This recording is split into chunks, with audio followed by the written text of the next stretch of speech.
The universe was old. Not old in the way humans measure time, not in years or centuries or even millennia. It was old in the way silence is old. In the way darkness existed before the first star ever dared to burn. The universe had been breathing long before Earth finished cooling, long before the oceans filled their basins, long before the first single-celled creature pulled itself together and decided, against all odds, that it wanted to live. And in that vast, breathing, ancient universe there were others. They had been there for so long that the concept of before them had become almost meaningless. The Vthari, a species so old that their earliest recorded history predated the formation of Earth's solar system by 4 billion years, had watched galaxies collide and reform. They had catalogued stars from birth to death. They had mapped civilizations the way a librarian maps shelves, carefully, methodically, with a quiet kind of pride that comes from knowing everything in its place. The Vthari were tall. Not in a threatening way, in a refined way. Their bodies were long and angular, their skin a deep violet blue that shimmered faintly under any source of light. They had 4 eyes arranged in a slight arc across their foreheads, each one capable of perceiving a different spectrum of light. Their hands had 6 fingers, and those fingers moved with a precision that made even the most complex tasks look effortless. They spoke in layered tones. A single sentence from a Vthari elder could carry 17 distinct emotional frequencies, each one adding nuance that no translator had ever fully captured. They were, by every measurable standard, among the most advanced civilizations in the known galaxy. And they were not alone in that distinction. The Galactic Accord, the grand coalition of intelligent species that governed the known universe, had been in existence for over 200,000 years. It included 43 member species. Some were ancient like the Vthari. Some were younger, having only joined within the last few thousand years. Each species had its own history, its own culture, its own way of seeing the stars. But they had all agreed, after much negotiation and occasional conflict, to share the universe under a common framework of rules. The first and most sacred rule of the Galactic Accord was simple. No species shall be provoked into total war. It wasn't a rule born from idealism. It was born from memory. Specifically, from the memory of the censured conflict, a war that had taken place roughly 50,000 years ago between 2 now extinct species, the Drevathy and the Morth, who had pushed each other past the point of reason. The censured conflict had lasted 11,000 years. It had destroyed 14 inhabited star systems. It had left scars on the fabric of space that were still visible today if you knew where to look. Nobody wanted another censured. So the rule stood. And for 200,000 years, it had held.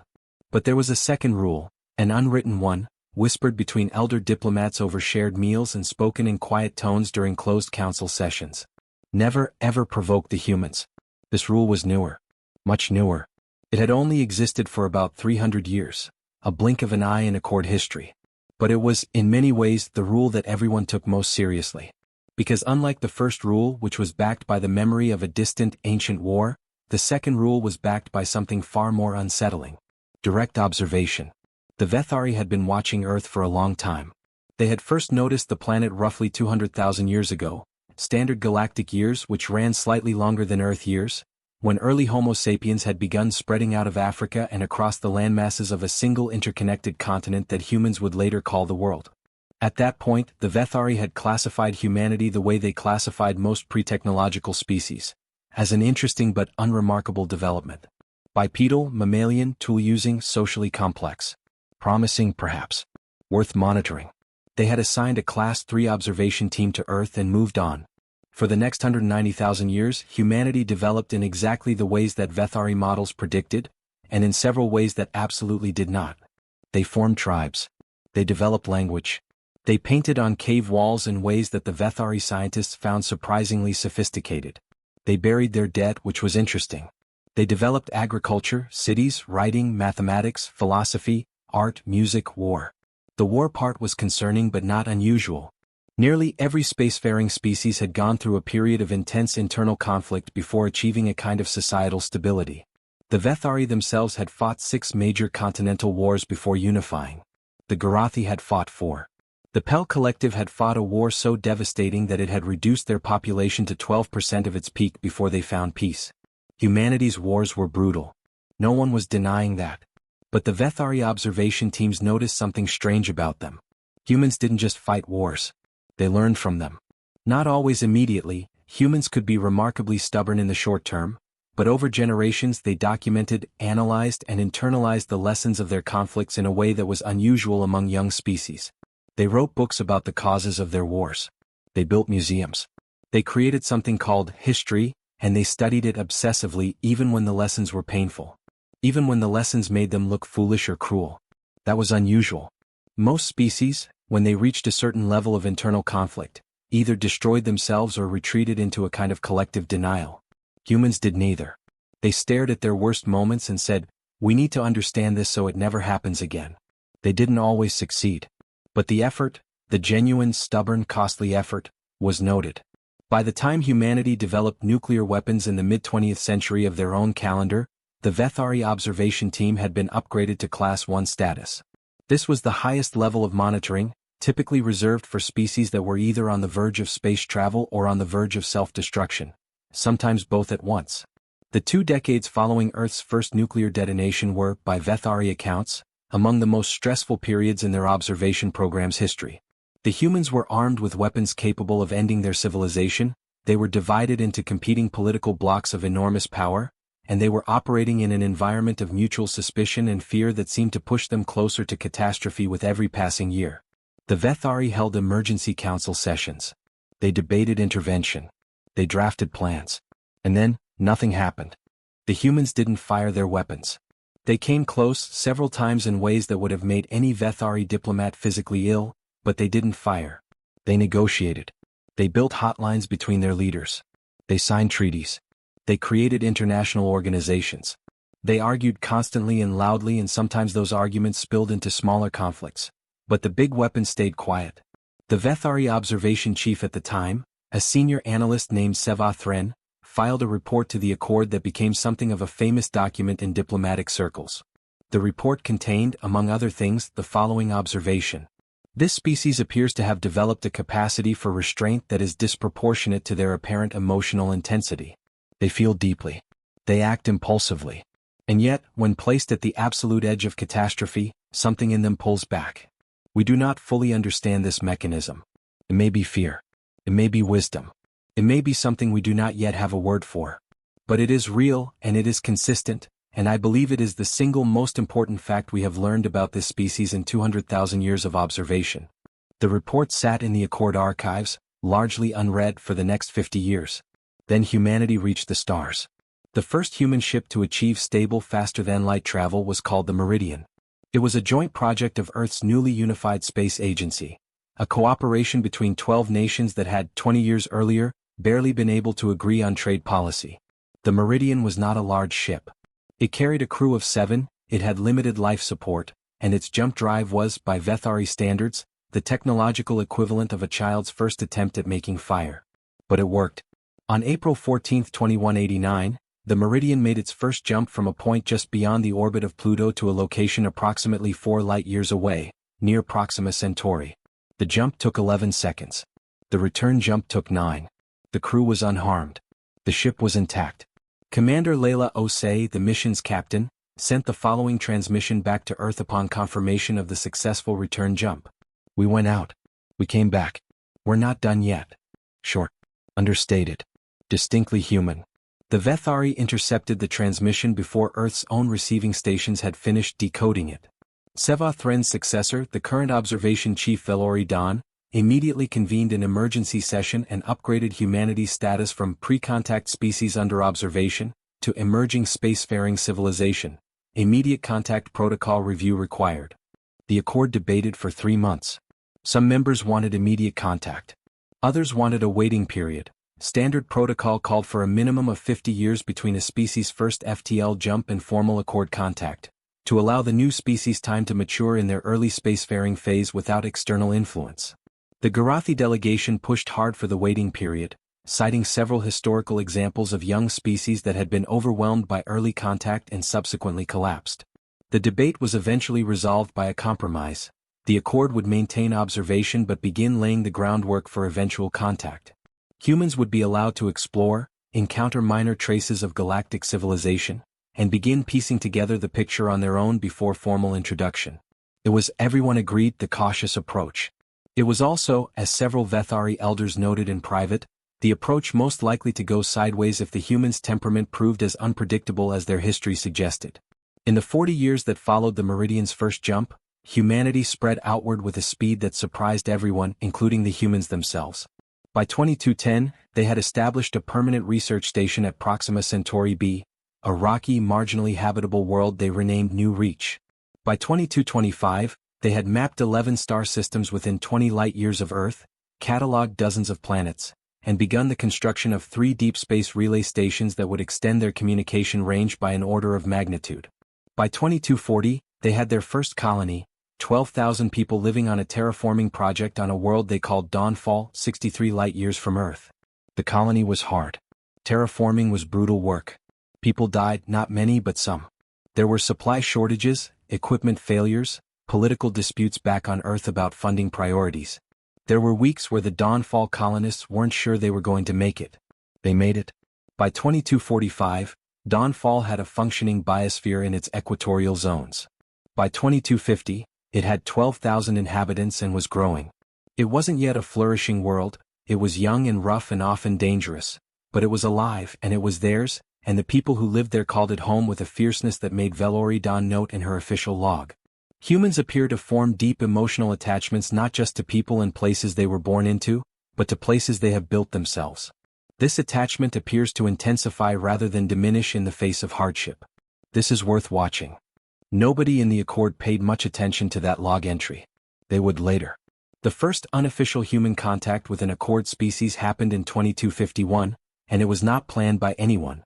A human survey ship, the Cassidy, a mid-range exploration vessel with a crew of 22, jumped into a system that Accord navigational records marked as uninhabited, low strategic value. The Accord records were outdated. The system was, in fact, being used as a temporary staging area by a Galactic commercial fleet engaged in a mineral extraction operation. The Cassidy came out of its jump and found itself surrounded by 11 Galactic ships. The Galactic were large, roughly humanoid but broader and heavier, with thick ridge-like structures running down their backs and faces that were more horizontal than vertical, wide mouths, eyes set far apart, noses that were almost flush with their skin. They were not an aggressive species by Accord standards, but they were territorial and they had a cultural tradition of responding to unexpected intrusions with what they called authority displays. Essentially very loud, very theatrical shows of force intended to establish dominance without actual violence. The 11 Galactic ships powered up their weapons and surrounded the Cassidy at close range, broadcasting on all frequencies in Galactic standard. Unidentified vessel, you have entered Galactic operational space. Power down all systems and prepare for boarding. Failure to comply will result in immediate and total destruction. There was a pause of about 4 seconds. Then the Cassidy responded. The response was in English, obviously untranslated, obviously coming from a species that had never spoken to another intelligent species before. But the tone was unmistakable. The Galactic translator picked up the emotional frequency even before it finished decoding the words. The voice, that of Captain Marcus Webb, a 38-year-old from New Orleans, was calm. Not the calm of someone who was suppressing fear. The calm of someone who was genuinely, utterly, almost puzzlingly unimpressed. When the translation came through, it read, "Okay, we hear you. We don't know who you are.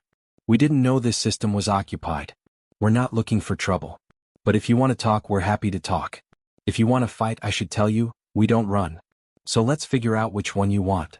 The Galactic fleet commander, a veteran of 30 years of commercial operations who had used the authority display successfully over 200 times, stared at the transmission for a long moment. Then he said to his bridge crew, in a tone of genuine bewilderment, "It's not running." One of his officers said, "Should we fire?" The commander thought about it for another moment. Then he said, "No. Open a dialogue channel." The encounter between the Cassidy and the Galactic fleet lasted 6 hours. At the end of those 6 hours, Captain Marcus Webb and Galactic Fleet Commander Harath had shared a meal, digitally, over the communication channel, each eating their own food, and had agreed on a set of temporary protocols for future accidental encounters between their species. It was completely unauthorized by either government. It had no legal standing in the Accord. It was 2 people in ships talking. But Vthari Dawn, who had been monitoring the encounter from a Vthari observation platform nearby, filed an urgent report to the Accord Council within hours. First contact has effectively occurred. The humans did not panic, did not flee, did not escalate. They negotiated. From a position of apparent disadvantage, with no prior knowledge of the other species, no translation technology, and no diplomatic training for this scenario, they managed to defuse a potential incident through a combination of direct communication, acknowledged uncertainty, and what I can only describe as a refusal to be intimidated. I strongly recommend that the waiting period be reconsidered. These people are ready for contact. What I am less certain of is whether the Accord is ready for them. The Accord voted to maintain the waiting period. They had 10 more years. Those 10 years were eventful. Humanity made 3 more accidental contacts, one with a Pell Scout vessel, one with a Vthari deep survey team, who were extremely uncomfortable about it, since they had been supposed to be undetectable, and one with a species called the Sherry who were not yet Accord members and who responded to human contact by immediately attempting to communicate, failing to find any common ground, and then simply following the human ship home out of curiosity, which caused a minor diplomatic incident that nobody was entirely sure how to categorize. In each case, the humans surprised their unexpected contacts. Not with weapons. Not with technology. With something more fundamental and more difficult to predict. They were interested. Every human who encountered another species, whether a captain, an engineer, a scientist, or in one memorable case a maintenance technician who found herself as the sole awake crew member when a Pell ship came alongside for emergency power assistance, responded to the alien presence not with fear or hostility but with an almost overwhelming curiosity. They asked questions. They offered help. They made jokes that didn't translate and then tried again with different jokes. They shared food even when they weren't sure the other species could eat it. They were earnest and warm and occasionally clumsy and entirely genuine. One Pell scientist, after her emergency assistance encounter with human technician Donna Reyes, wrote in her personal journal, "I expected the unknown species to be frightened of me. I was prepared for aggression, standard protocol. Instead she offered me something called coffee, watched my face with enormous interest when I tried it, then spent 4 hours showing me how her ship's power system worked because she said, and I am quoting directly, 'You might need to know this someday.' I do not know what to make of this species. They seem to have no concept of calculated distance." Formal first contact between humanity and the Galactic Accord occurred on March 3, 2261. The Accord sent a delegation of 5 species, Vthari, Drevathy, Pell, Sherry, and a species called the Enoth who were considered the Accord's most skilled diplomats, to Earth orbit. They came in a single large diplomatic vessel, following protocols that had been developed over 200,000 years of interspecies contact. Earth sent 3 ships to meet them. The lead ship was the Horizon, Earth's largest diplomatic vessel, carrying Ambassador Dr. Sarah Chen along with a staff of 40 diplomats, translators, scientists, and one chef named Paolo who had insisted on coming because, in his words, "You don't meet people without feeding them." The formal contact protocols went smoothly. Languages were exchanged. Data was shared. The Accord delegation laid out the basics of galactic civilization, the existence of the Accord, its membership, its rules, the opportunities it offered. Sarah Chen listened carefully to all of it. She asked precise, thoughtful questions. She was polite and professional, and she represented humanity with a quiet dignity that made the Vthari delegation visibly relax.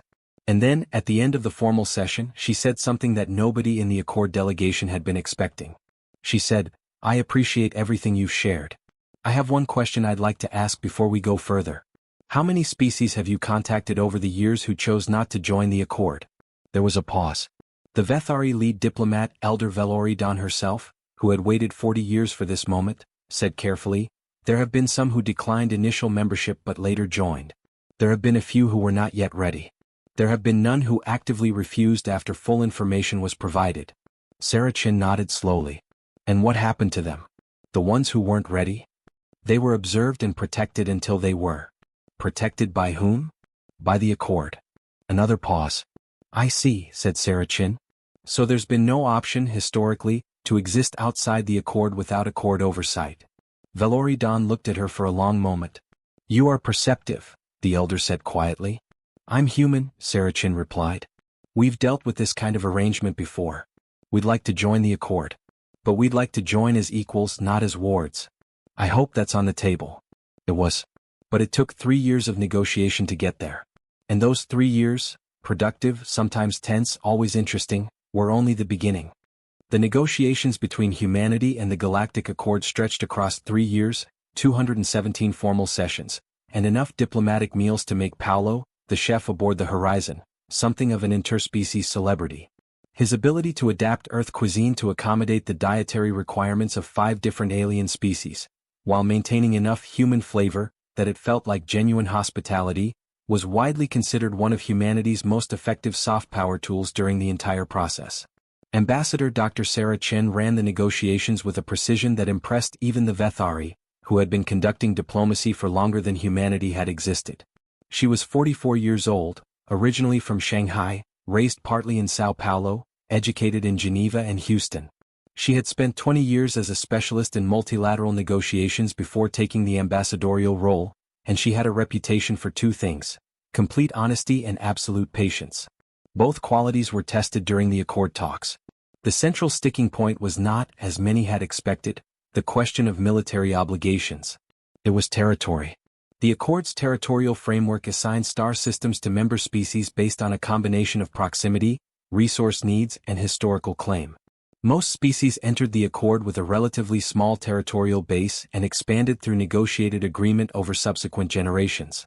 Humanity's problem was that in the 40 years since the Meridian's first jump, they had already established a territorial footprint that would, under normal Accord protocol, take a new member species several hundred years to accumulate. They had colonies, relay stations, research outposts, and mining operations scattered across a 60 light-year sphere around Earth. They had done this without knowing about Accord territorial rules. They had simply gone where they wanted to go, the way humans historically went where they wanted to go, and built things. Several Accord members were unhappy about this. The Drevathy had a particularly strong objection. 2 of humanity's mining outposts were in systems that Drevathy traders had been informally using for decades, not under any formal territorial claim, but under what Drevathy custom considered established operational presence. From the Drevathy perspective, the humans had moved into their space. From the human perspective, they'd found empty systems and built things in them. Both sides had a point. It took 11 months of negotiation just to resolve the Drevathy human territorial issue. The final agreement, brokered largely by Vthari Dawn, who turned out to have a gift for finding the precise middle point between 2 incompatible positions, gave the Drevathy formal recognition of their commercial operations in the contested systems while allowing humanity to maintain their installations under a shared access framework. Neither side was entirely happy. Both sides could live with it. That, Vthari Dawn said privately to her aide after the signing, is what successful negotiation looks like. The broader territorial framework took another 2 years to finalize. When it was done, humanity entered the Accord as a full member with territorial recognition over 31 star systems, by far the largest initial territorial grant in Accord history, and an agreement to submit any further expansion to standard Accord review processes. Sarah Chen signed the accession document with a steady hand and a small smile. Vthari Dawn, standing across the table, was struck suddenly by a thought that she hadn't expected. These people have been alone in the universe for their entire existence, and they're not even slightly overwhelmed by discovering they're not. She filed it in her private notes. She would return to it later. The years following accession were, by most measures, a period of remarkable progress. Humanity threw itself into the Accord with characteristic enthusiasm. Human scientists collaborated with Vthari researchers on projects in theoretical physics, xenobiology, and materials science. Human engineers brought a problem-solving style to infrastructure projects that was, the technical term in the Accord was unconventional, which typically meant they achieved things faster than the standard methods predicted at the cost of solutions that made traditionalists deeply uncomfortable. A famous example was the reconstruction of Relay Station Java 9, a critical communications hub in the outer edge of Accord space that had been badly damaged in a spatial anomaly. Standard Accord engineering protocols called for a complete dismantling and rebuild, estimated at 4 years. The human engineering team assigned to assist, led by Chief Engineer Tobias Kim, proposed a repair approach that involved essentially propping the damaged sections up with improvised structural supports while the underlying systems were rebuilt around them, all without taking the station offline. The Vthari Engineering Oversight Board declared the plan unsafe. Tobias Kim submitted a 47-page technical analysis demonstrating that his approach was, in fact, marginally safer than the standard method in the specific conditions of the Java 9 damage profile. The board reviewed the analysis for 2 weeks. They found 2 minor errors. They corrected them. They approved the plan. Relay Station Java 9 was fully restored to operational capacity in 11 months. The Accord Standard Engineering Manual now includes a footnote in its damage repair section that reads, Non-standard repair approaches may be considered when standard methods are estimated to exceed 24 months. See Appendix F, Kim Protocol for Evaluation Criteria. Tobias Kim, when informed of this, said, "We just didn't want to take it offline. People use that thing." Not everything was smooth. Humanity's military capability was a source of ongoing anxiety for several Accord members. Not because humans were aggressive. If anything, their behavior since joining the Accord had been consistently cooperative. But because of what the Accord's defense analysts had pieced together about human military history and potential. The Accord maintained a collective defense force, the Combined Fleet, composed of contributions from all member species.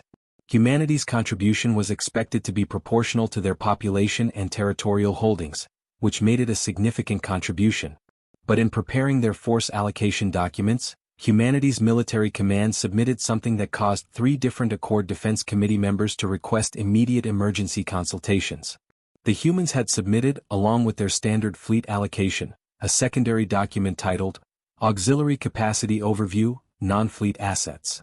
It described, in careful technical language, the full scope of humanity's strategic reserve, the weapons, systems, and capabilities that they were not contributing to the combined fleet but that existed and could be activated if Earth or its colonies came under direct threat.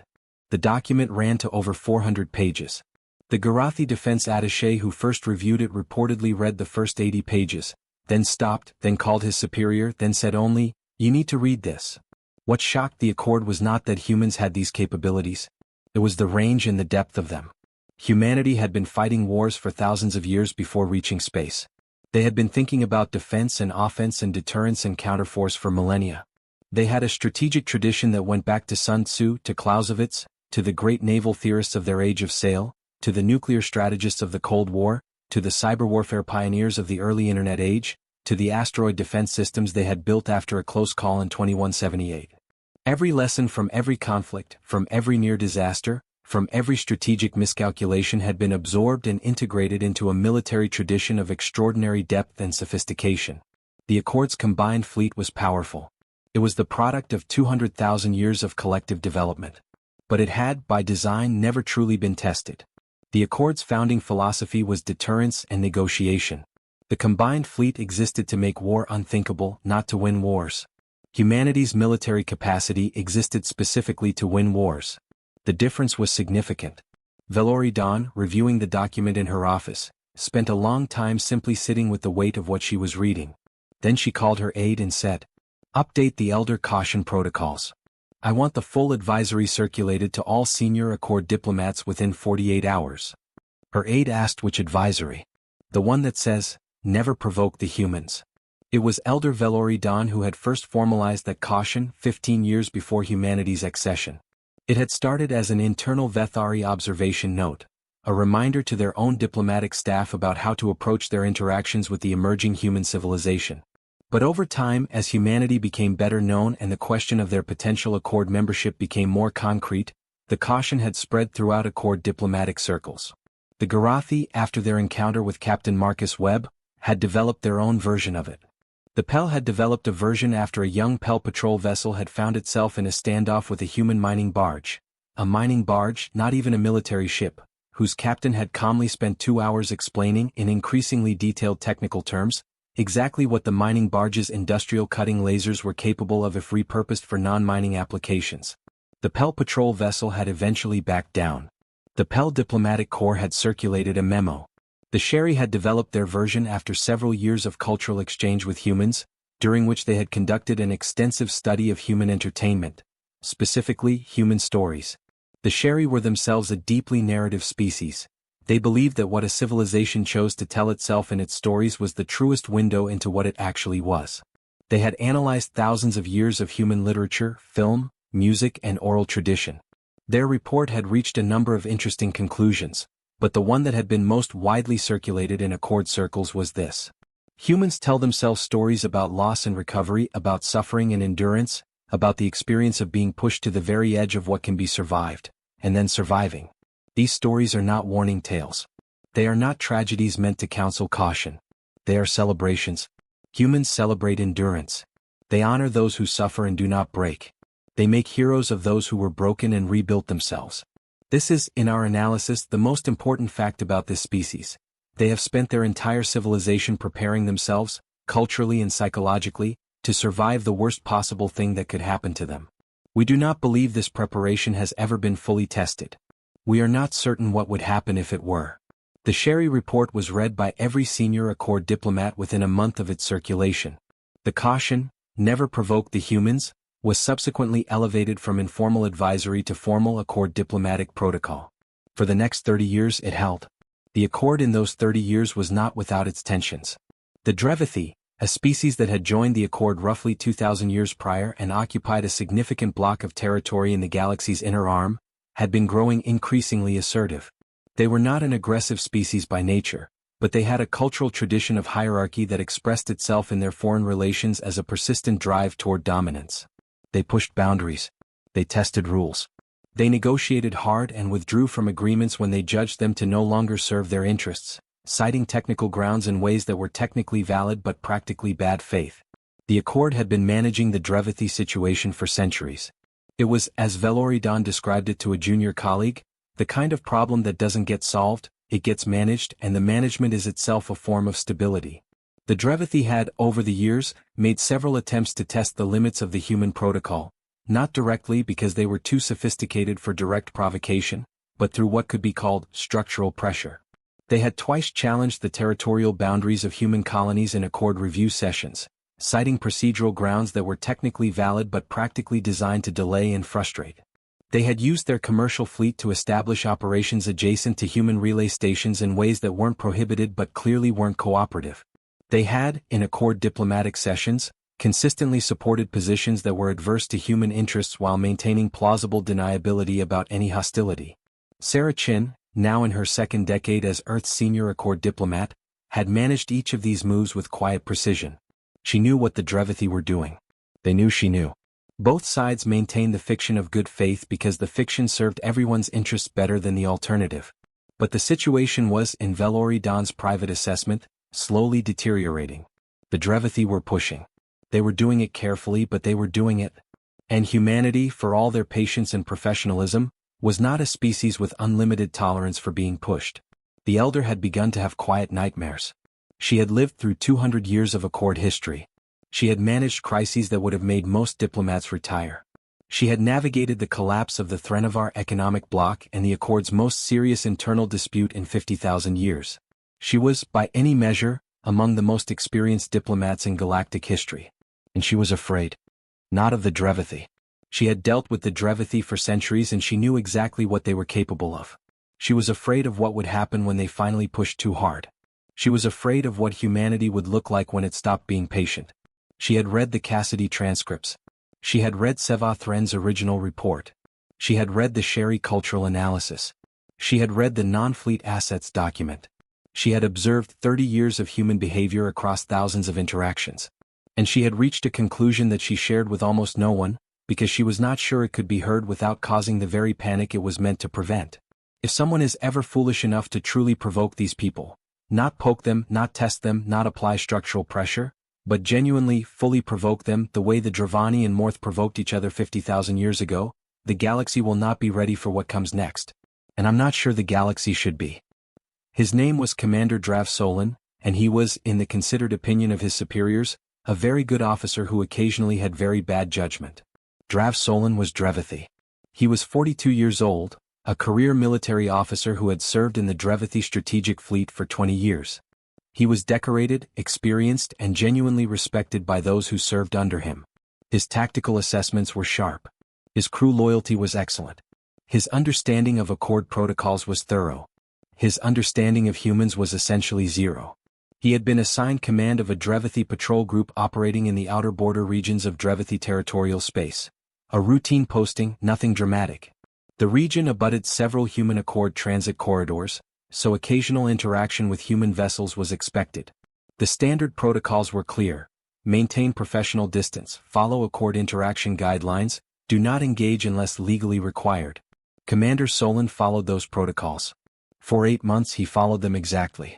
Then, on a quiet Tuesday morning in 2293, a human civilian transport called the New Eden came out of its jump in a system that was technically in a disputed transit zone. an area where Accord protocols were being reviewed following the latest round of Drevathy territorial challenges. The transport was carrying 243 people, colonists heading to a newly established human settlement on the far side of Drevathy space. The New Eden was not a military ship. It had no weapons. It had a standard civilian drive system and basic life support. It was, by any measure, a bus. Commander Solin's patrol group had been notified that the transit zone review was ongoing and that civilian traffic might be affected. The notification had included language about discretionary enforcement, meaning that patrol commanders had some authority to redirect civilian traffic that entered the review zone pending final determination of the zone's status. Solin exercised that discretion. He sent his patrol group's lead ship, a mid-sized Drevathy military vessel, the Kareth, alongside the New Eden and issued a standard redirection notice. The transport was to hold position pending authorization to proceed through the transit zone. It was legal. Technically. It was also the kind of move that the Drevathy diplomats in their Accord sessions had been making for years, technically valid, practically hostile. The transit zone review had been initiated by the Drevathy themselves. Redirecting a civilian transport through that zone served no legitimate security purpose. It was inconvenient, it was a show of authority, and it was aimed at a ship full of civilians who had done nothing wrong. The New Eden's captain was a 31-year-old named James Kwan. He was originally from Chicago, he had been flying civilian transports for 6 years, and he had never been held at military gunpoint before. He handled it well initially. He acknowledged the redirection notice. He put his ship in holding position. He contacted Accord Emergency Communications and filed a formal notification of the delay. Then he told his passengers. The passengers included, among 243 people, approximately 60 children under the age of 12, a group of 30 elderly colonists who were medically fragile, and a small medical team that included a doctor named Elena Vasquez who was transporting specialized medical equipment needed urgently at the destination colony where an outbreak of an equipment-related respiratory condition was causing hospitalizations. Elena Vasquez did not stay calm. She went to the communication station, identified herself, and sent a direct message to the Kareth. I am Dr. Elena Vasquez. I have 17 patients at New Reach Colony on advanced life support equipment that is failing. I am carrying the replacement parts. Every hour I am delayed costs me options. I need to pass through this zone. Please tell me what I need to do to make that happen. The Kareth acknowledged the message. They forwarded it to Commander Solin. Solin reviewed the message. His fleet protocols required medical emergency requests to be forwarded to Accord Medical Authority for verification. Standard verification time, 48 to 72 hours. He followed the protocol. Then things went wrong. The Accord Medical Authority received the emergency request. They logged it, assigned it a case number, and began the verification process. The process involved confirming the doctor's credentials, verifying the colony's medical situation, and cross-referencing the cargo manifest. It took 4 hours just to confirm that Elena Vasquez was who she said she was. 6 hours into the hold, 3 of her 17 patients at New Reach Colony went from critical to emergency status. James Kwan, following the situation through the communication relay, made a decision. He requested an emergency audience with Commander Solin directly. He was polite, professional, and completely clear. Commander, I understand the protocol requirements. I'm not asking you to break any rules, but I am asking you to look at what's happening here. We have patients dying. The verification is taking hours we don't have. I'm asking you to make a judgment call. Let the doctor through. Solin's response was precise and correct and completely inadequate. Captain Kwan, the protocol exists for legitimate reasons. I'm not authorized to bypass it. The medical authority will complete its verification as quickly as possible. Your vessel will be released once authorization is confirmed. Kwan sat with that response for 30 seconds. Then he said, Understood. I'm going to need to document this conversation, and I want you to know that I'm doing so. Everything that happens from this point forward is on the record. He went back to his passengers. The children were getting restless. The elderly colonists were worried. Elena Vasquez was sitting at the communication station, quietly and with great precision, sending updates to her patients' families at New Reach Colony, telling them what was happening, telling them she was doing everything she could, telling them to hold on. 8 hours in, one patient at New Reach Colony died. His name was Robert Chin. He was 67 years old. He had been a schoolteacher for 40 years. He had retired to the colony to be near his daughter and her children. The life support equipment had failed during the hold and the improvised replacement had given out. Elena Vasquez received notification of his death at 14:32 ship time. She sat very still for a long moment. Then she stood up, walked back to the communication station, and in a voice that was absolutely level and showed no emotion whatsoever, sent the following message to Commander Solon. Commander Solon. This is Dr. Elena Vasquez. I am notifying you formally and for the record, that Robert Chin, a patient at New Reach Colony for whom I was carrying life support components, has died during the period of your hold on this vessel. This is the direct consequence of the delay. I want you to have that information. I want it on your record. And I want you to know that I will make sure every person in the Accord knows his name. The Kareth did not respond. 20 minutes later, Accord Medical Authority completed its verification. The New Eden was cleared to proceed. James Kwan flew the fastest transit of that zone in recorded history. But Elena Vasquez had already sent her message, not just to Solon, but to every contact in the Accord Medical Authority directory, every human Accord liaison, every journalist she could find in the Accord Communications Network, and one person who she hadn't planned to contact but whose address had come up in her communications directory. Ambassador Dr. Sarah Chin. Sarah Chin received the message while she was in the middle of a session on agricultural trade protocols. She read it once. Then she excused herself from the session. She spent 4 hours reviewing the full documentation, the transit zone dispute history, the New Eden's flight records, the communication logs between James Kwan and Commander Solon, the medical authority timeline, the death notification for Robert Chin. Then she called her staff together and said very quietly, I want a full brief on the transit zone dispute by tomorrow morning. I want the Drevathy territorial challenge history for the last 10 years. I want the legal analysis of the redirection authority used today. And I want someone to find out everything we can about Robert Chin. Her aide said, What are we preparing for, Ambassador? Sarah Chin looked at the death notification on her screen for a moment. For a conversation, she said. A very important one. The conversation happened 3 days later, in a formal Accord session that Sarah Chin had requested on emergency procedural grounds. She presented the New Eden case in full detail. She did not raise her voice. She did not make accusations. She simply laid out, with meticulous precision, exactly what had happened, exactly what protocols had been followed, exactly what the consequences had been. Then she said, I want to be clear about something. I am not here to assign blame to Commander Solon individually. He followed the protocols he was given. The protocols are the problem. A framework that allows a military hold on a civilian medical transport to result in a preventable death is a framework that needs to change. I am requesting an emergency review of Accord civilian transit protocols in disputed zones, and I am requesting that this review include specific attention to the pattern of disputes that has created this particular zone. The pattern she was referring to, of course, was the Drevathy pattern.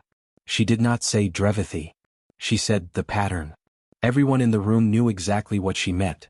The Drevathy delegate, a senior diplomat named Arch-Counselor Vthari, sat very still during the presentation. He was a careful man, experienced, not given to visible reaction. But those who knew him well noted that his secondary eye shields, a Drevathy involuntary stress response, flickered slightly when Sarah Chin described Robert Chin's death. When she finished, he said, The Drevathy delegation notes the tragic outcome of this incident and expresses condolences to the family of Mr. Chin. We would note, however, that Commander Solon acted within his authorized protocols, and that the responsibility for the delay in medical verification lies with the medical authority process, not with the enforcement action. Sarah Chin looked at him. The look lasted 4 seconds. Then she said, Thank you, Arch-Counselor. And she sat down. Vthari Dawn, watching from the observer section, felt something cold move through her. She recognized that look.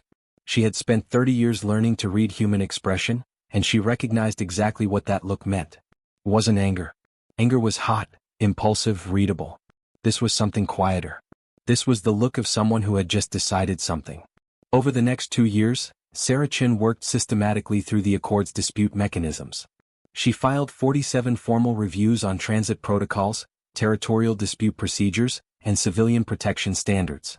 She built coalitions with 7 other Accord member species who had their own grievances with Drevathy structural pressure. She used every tool available to her with a patience and precision that made Vthari Dawn's decades of diplomatic experience feel, by comparison, like a rough draft. The Drevathy pushed back through their own mechanisms. They had been playing this game for centuries. They were good at it. But they kept running into the same problem. Sarah Chin was better. Not because she was smarter, necessarily, the Drevathy had brilliant diplomats. Not because she had more resources. The Drevathy were a larger, older, better established Accord presence. But because she had something the Drevathy didn't quite have in the same measure. She actually believed in what she was doing. For the Drevathy, Accord diplomacy was strategy. It was a game of positions, advantages, and managed pressures. The goal was always, ultimately, their own advancement and security. For Saracen, Accord diplomacy was the thing that had to work because the alternative, the thing that happened when diplomacy stopped working, was something she had read enough history to know was catastrophic. She wasn't fighting for advantage. She was fighting for the system itself. And that gave her a kind of tireless, inexhaustible commitment that was deeply difficult to wear down. The Drevathy High Council reviewed the situation and reached a conclusion. Saracen was a problem. More specifically, the human commitment to the Accord's foundational rules, the ones the Drevathy had been gently eroding for centuries, was becoming a structural obstacle to Drevathy interests. Something would need to be done. Not provocation. Nothing so crude. Something surgical. Something that would redefine the terms of the conflict in a way that benefited the Drevathy. They began planning. The Drevathy had a word, Vthari, that had no direct translation in any Accord language, including standard diplomatic common. The closest approximation was managed diminishment, the deliberate, structured process of reducing another party's standing, credibility, and effective power without ever engaging in direct conflict. Vthari was an art form in Drevathy culture. It had a long history in their internal politics, where factions had practiced it on each other for thousands of years. In foreign relations, it had been applied with care and selectivity, always under the guise of legitimate Accord processes, always with a technical legal foundation that made challenge difficult. The Vthari strategy developed against humanity in 2295 was, by the assessment of those who later reconstructed it, the most sophisticated version of the practice in Drevathy diplomatic history. It had 5 components. Component 1, Credential Challenges. Beginning in early 2295, the Drevathy delegation to the Accord began filing technical challenges to the credentials of human diplomatic personnel. These challenges were not about corruption or misconduct. They were purely procedural. They cited minor irregularities in certification processes, claimed that certain human diplomatic appointments hadn't followed the precise sequence of steps required under Accord administrative law, and requested formal reviews that would, under standard procedure, pause the affected diplomat's ability to participate in active negotiations during the review period. The challenges had almost no merit. They were the diplomatic equivalent of someone demanding a driver's license inspection every time you tried to drive to work. But they were technically valid, and they created delays, and they were filed against key human diplomatic personnel at carefully chosen moments, precisely when those personnel were needed for critical negotiations. Saracen's own credentials were challenged 3 times in 8 months. Each challenge was dismissed. But each dismissal took weeks. Component 2, Narrative Reconstruction. Simultaneously, the Drevathy began a careful campaign of what might be called historical reframing in Accord cultural and academic circles. Through academic channels, through funded research programs, through quiet conversations with historians and cultural scholars in multiple species, they began promoting a particular interpretation of humanity's entry into the Accord. The interpretation was not overtly hostile. It was more subtle. It presented humanity's rapid expansion, their large initial territorial claim, their non-fleet assets document, and their assertive diplomatic style as evidence of a species that had entered the Accord not as cooperative partners but as empire builders. A species whose history of internal conflict and territorial expansion represented a pattern that should concern their galactic neighbors. It was framed as legitimate historical analysis. Some of it wasn't entirely wrong. Human history did include empires, colonialism, and territorial expansion, and a fair accounting of that history had to acknowledge the harm those things had caused. But the Drevathy framing stripped all context, ignored the profound changes in human political culture that had occurred over the preceding centuries, and was deliberately designed not to promote understanding but to create doubt. Within a year, versions of this framing were appearing in Accord academic journals. Some species diplomats began citing it in sessions. It became a thing that existed in the conversational background of Accord politics, not believed by everyone, not denied by everyone either, just present like a low hum. Component 3, Economic Pressure. The Drevathy controlled several key economic networks in Accord space, including major shipping lanes and the primary distribution hub for a family of raw materials that human manufacturing depended on. They began making subtle adjustments, not blockades, not embargoes, nothing that could be formally challenged, But small delays, small pricing adjustments, small routing changes that added friction to human commercial operations throughout Accord space. None of the individual adjustments were large enough to constitute a violation. Together they amounted to a quiet, persistent squeeze. Human businesses and colonies began feeling it within 6 months. Supply chains that had been reliable developed small unreliabilities. Costs that had been stable began drifting upward. The friction was manageable, but it was constant and it was noticed. Component 4. The New Eden Legacy. The Drevathy did something that Sarah Chen, in retrospect, admitted she had not anticipated. They weaponized the New Eden case. Not by defending Commander Solin's actions. By reframing them. Through their academic and diplomatic channels, they began circulating a counter-narrative, that the New Eden incident had been, at its core, an example of human ships flagrantly disregarding Accord territorial protocols, and that Commander Solin had acted appropriately in enforcing those protocols. The death of Robert Chen was described in this framing, not as a consequence of unnecessary delay but as a tragic outcome of an inherently risky situation, the sort of thing that happened when protocols weren't followed from the beginning. The implication was, the humans caused this. Their disregard for proper procedure put their own people in danger. It was a lie constructed entirely from technically accurate facts. Elena Vasquez, still practicing medicine at New Reach Colony, encountered the counter-narrative while reading an Accord academic journal citation.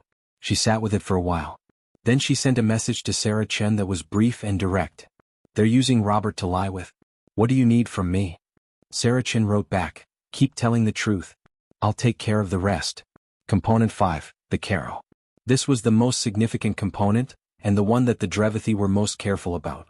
In Accord diplomatic culture, there was a concept called Caro, a word borrowed from an ancient Vthari tradition, meaning the weight of proof. When one Accord member accused another of bad faith, the Caro, the burden of demonstrating what had happened, fell initially on the accuser. You had to show your evidence. You had to prove the pattern. The Drevathy had spent 5 years being careful not to do anything individually provable as bad faith. Every action had its technical justification. Every challenge had its procedural basis.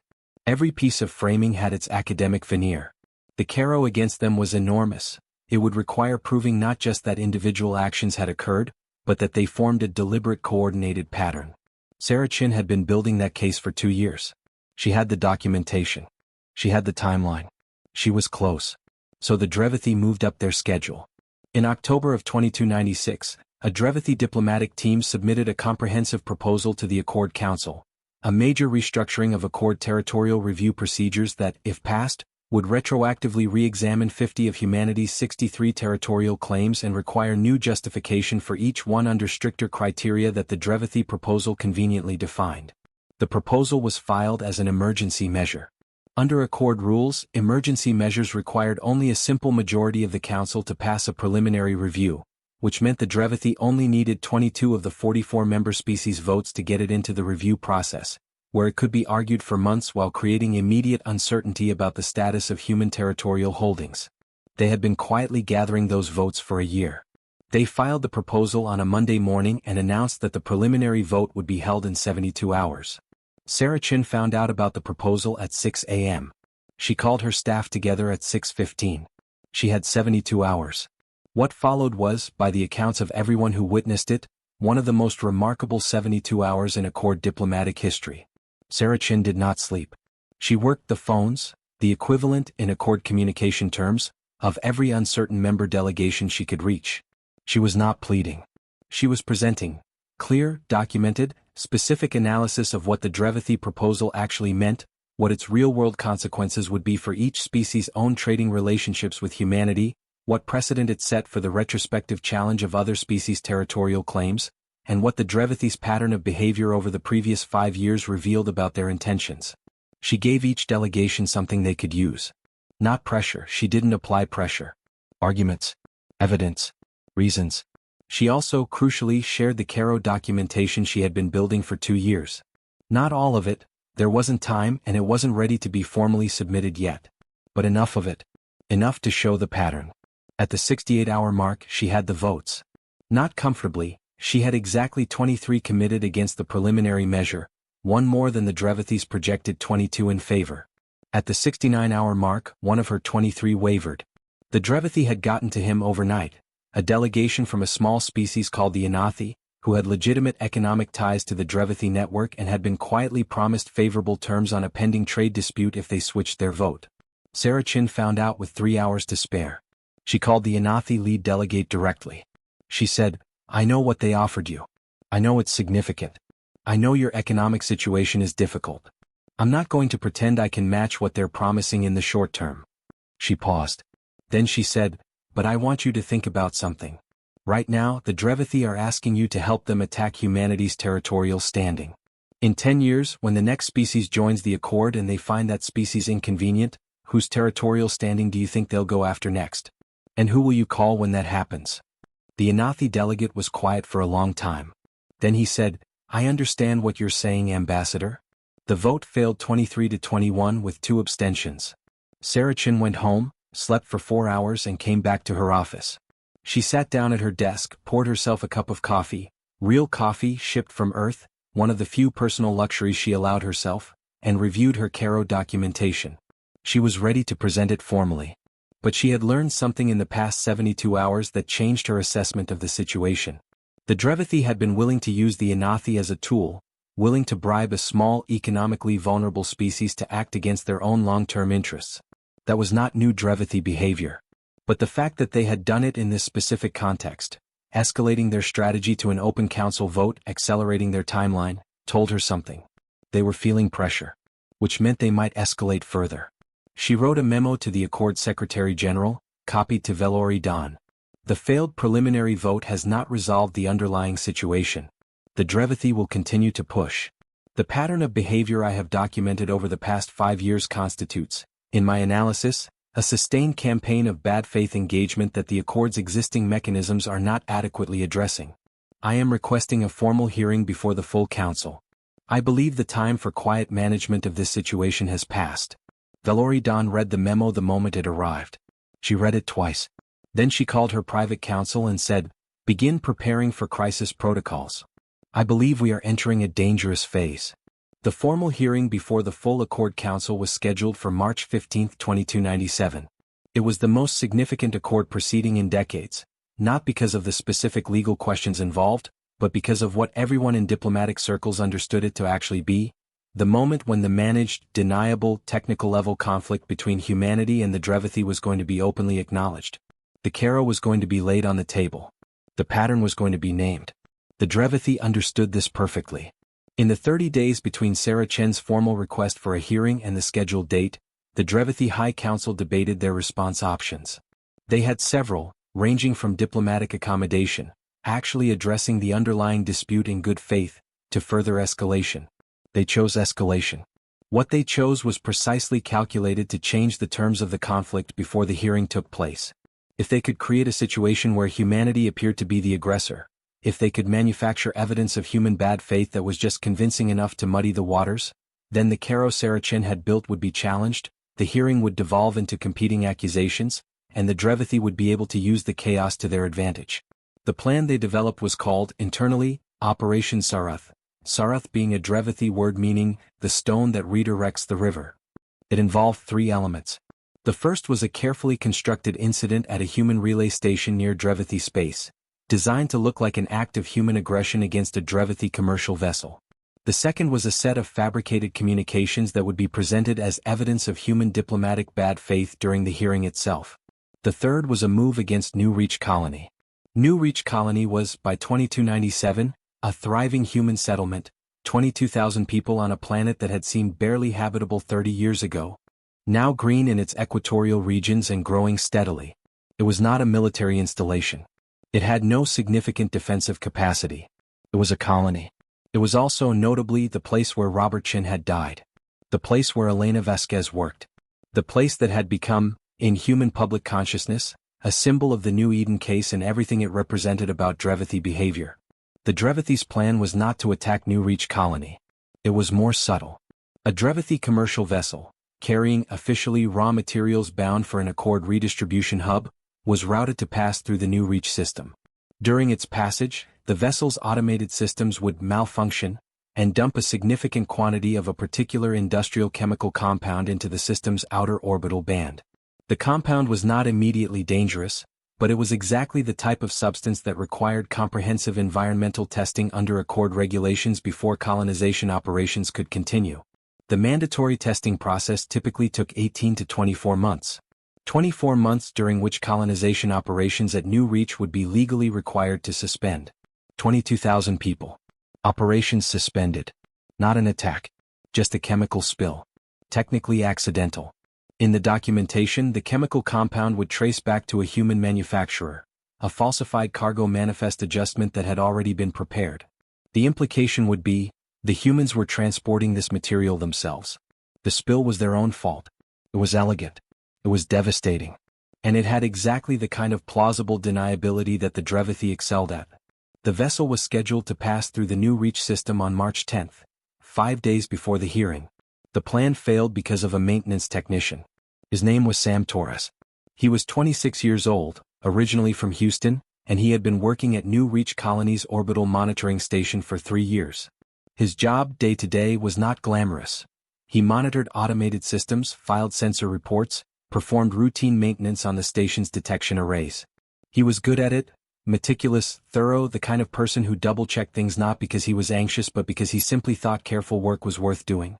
On March 8, 2 days before the Drevathy vessel's scheduled passage, Sam Torres was running a routine calibration on the station's deep approach sensors. The calibration picked up something that the standard automated system had flagged as unremarkable, a small variance in the incoming vessel's hull signature that fell within normal parameters. Sam Torres looked at it anyway. The hull signature variance was minor, but it was in the wrong place. Most hull signature variances in vessels of that type occurred in the forward sections, where patterns from repeated jump stress. This variance was in the cargo bay area. Sam spent 2 hours looking at it.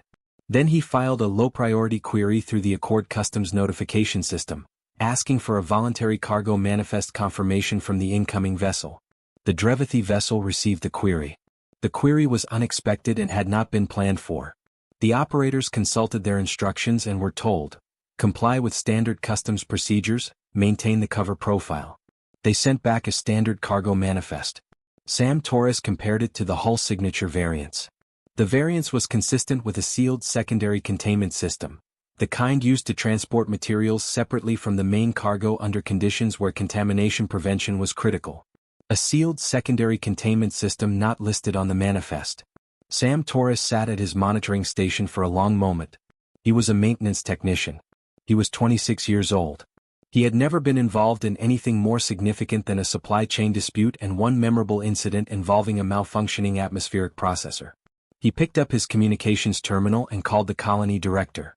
"Director, I know this is probably nothing, but I think you should look at something." The colony director, a woman named Martha Osei, 48 years old, a civil engineer who had been running New Reach for 6 years, looked at what Sam Torres had found. She called the Accord Customs Authority. They reviewed the hull signature data overnight. On March 9, 14 hours before the Drevathy vessel's scheduled entry into the New Reach system, the Accord Customs Authority issued an emergency inspection order. The vessel was held at the system boundary. When Accord inspectors boarded, they found the secondary containment system. They found the chemical compound. They found the cargo manifest discrepancy.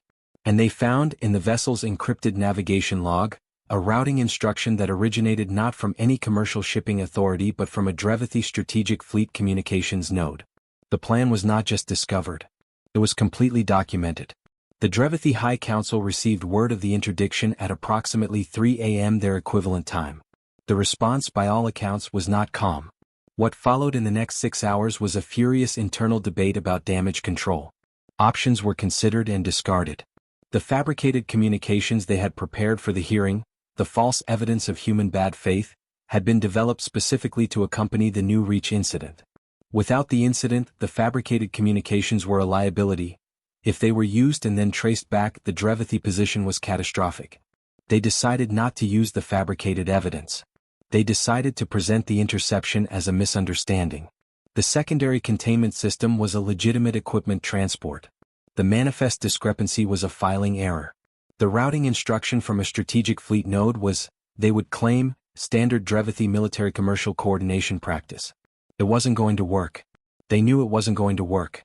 But it was what they had. The Accord Council hearing on March 15 lasted 11 hours. Sarah Chin presented the CARO, 5 years of documented pattern, 47 formal reviews, the timeline of the New Eden case, the credential challenges, the academic narrative campaign, the economic pressure adjustments, the failed council vote, and finally, the New Reach incident, the cargo manifest, the hull signature analysis, the chemical compound, and the strategic fleet routing instruction. She presented it without raising her voice. She was calm, clear, methodical, and absolutely devastating. The Drevathy delegate, Arch-Councillor Vthari, presented their counter-narrative. It was poorly constructed and visibly improvised. 3 separate Accord members asked him questions he couldn't answer.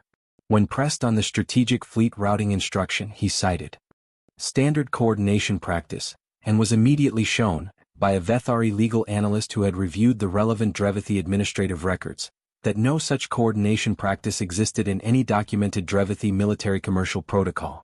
Vthari sat down. The council deliberated for 4 hours. They returned with a unanimous finding. The Drevathy had engaged in a sustained pattern of bad faith conduct against a fellow Accord member, culminating in a planned environmental sabotage operation against a civilian colony. The sanctions imposed were severe: a significant territorial reduction in the disputed zones, a mandatory review of all Drevathy commercial operations in Accord space, the suspension of Drevathy voting rights on territorial matters for 5 years, and formal censure entered in the permanent Accord record. It was the harshest sanction the Accord had imposed on a member species in over 3,000 years. The day the finding was announced, Sam Torres received a notification that the Accord Customs Authority was formally commending him for his role in the interdiction. He was at his monitoring station when it came through. He read it twice, then set it down and went back to his calibration work. His supervisor asked if he was going to celebrate. "Maybe later," he said. "I've got a sensor array to finish." He finished it. Vthari Dawn, watching the hearing results from her private office, felt the cold thing that had been sitting in her chest for the past 2 years ease slightly. Then it came back. Because she knew the Drevathy. She had studied them for a century. She knew how they thought, how their culture processed humiliation, what the historical precedents were for how they responded to significant public defeats. They weren't done. She was certain of it. The question was, what would they do next? And would the unwritten rule, never provoke the humans, hold one more time? She wrote in her private journal that night, "Absy mghY dar lag raha hai. This is not over. The stone has been dropped in the water. We are watching the ripples spread. But I have not yet seen the wave." Part 6. What burns beneath still water? The Drevathy response to the Accord Council's finding took 8 months to materialize, and when it did, it was nothing like what anyone had anticipated. Not because it was subtle. It was the opposite of subtle. It was because the Drevathy had made a fundamental error, the kind of error that comes from studying a species from the outside and never fully understanding what drives them from within. The Drevathy High Council had reviewed humanity carefully. They had analyzed their expansion patterns, their military capacity, their diplomatic behavior, their economic interests. They had consulted their own cultural scholars, reviewed decades of observation data, and built what they believed was an accurate model of human motivation and response. Their model was technically sophisticated and fundamentally wrong. It was wrong because the Drevathy, a species whose culture was built around hierarchy, advantage, and calculated self-interest, had analyzed humanity through the lens of those values. They had looked at humans and seen a species that, like themselves, was ultimately motivated by power and security. They had concluded that humans fought for what they had and retreated when the cost of fighting exceeded the value of what was at stake. What they had missed, what every piece of the Sherry cultural analysis had tried to tell the Accord, what Vthari Dawn had understood in her bones for 30 years, was that human motivation was not primarily calculative. Humans didn't fight only for what they had. They fought for what they believed in. And the difference between those two things was, in practical terms, the difference between a manageable opponent and an existential one. The Drevathy's response to their Accord censure was to withdraw. Not from the Accord entirely, that would have been the rational move in Vthari Dawn's assessment, because it would have at least been honest. Instead, they withdrew from cooperation while remaining technically within Accord membership. They ceased participation in joint defense exercises. They terminated commercial agreements with human enterprises, citing operational restructuring. They recalled their diplomatic staff from human Accord offices and reduced their presence to minimum required levels. And they began talking to the Vthari. The Vthari were not an Accord member. They were a species that had been contacted by the Accord roughly 500 years prior and had declined membership, not because they were uninterested but because they were, by nature and culture, deeply isolationist. They occupied a significant territory in a region of the galaxy that the Accord called the Outer Fringe, far from the major lanes of galactic commerce and politics. They had technology broadly comparable to Accord members, a substantial military capacity, and a studied indifference to everything happening in the wider galaxy. The Drevathy had been cultivating a quiet relationship with the HFY for decades. Nothing formal, nothing that would trigger Accord notification requirements. Just quiet conversations. Shared commercial arrangements at the margins. Occasional intelligence exchanges. In the 8 months following the Accord hearing, those conversations became something more. The Drevathy were specific about what they wanted.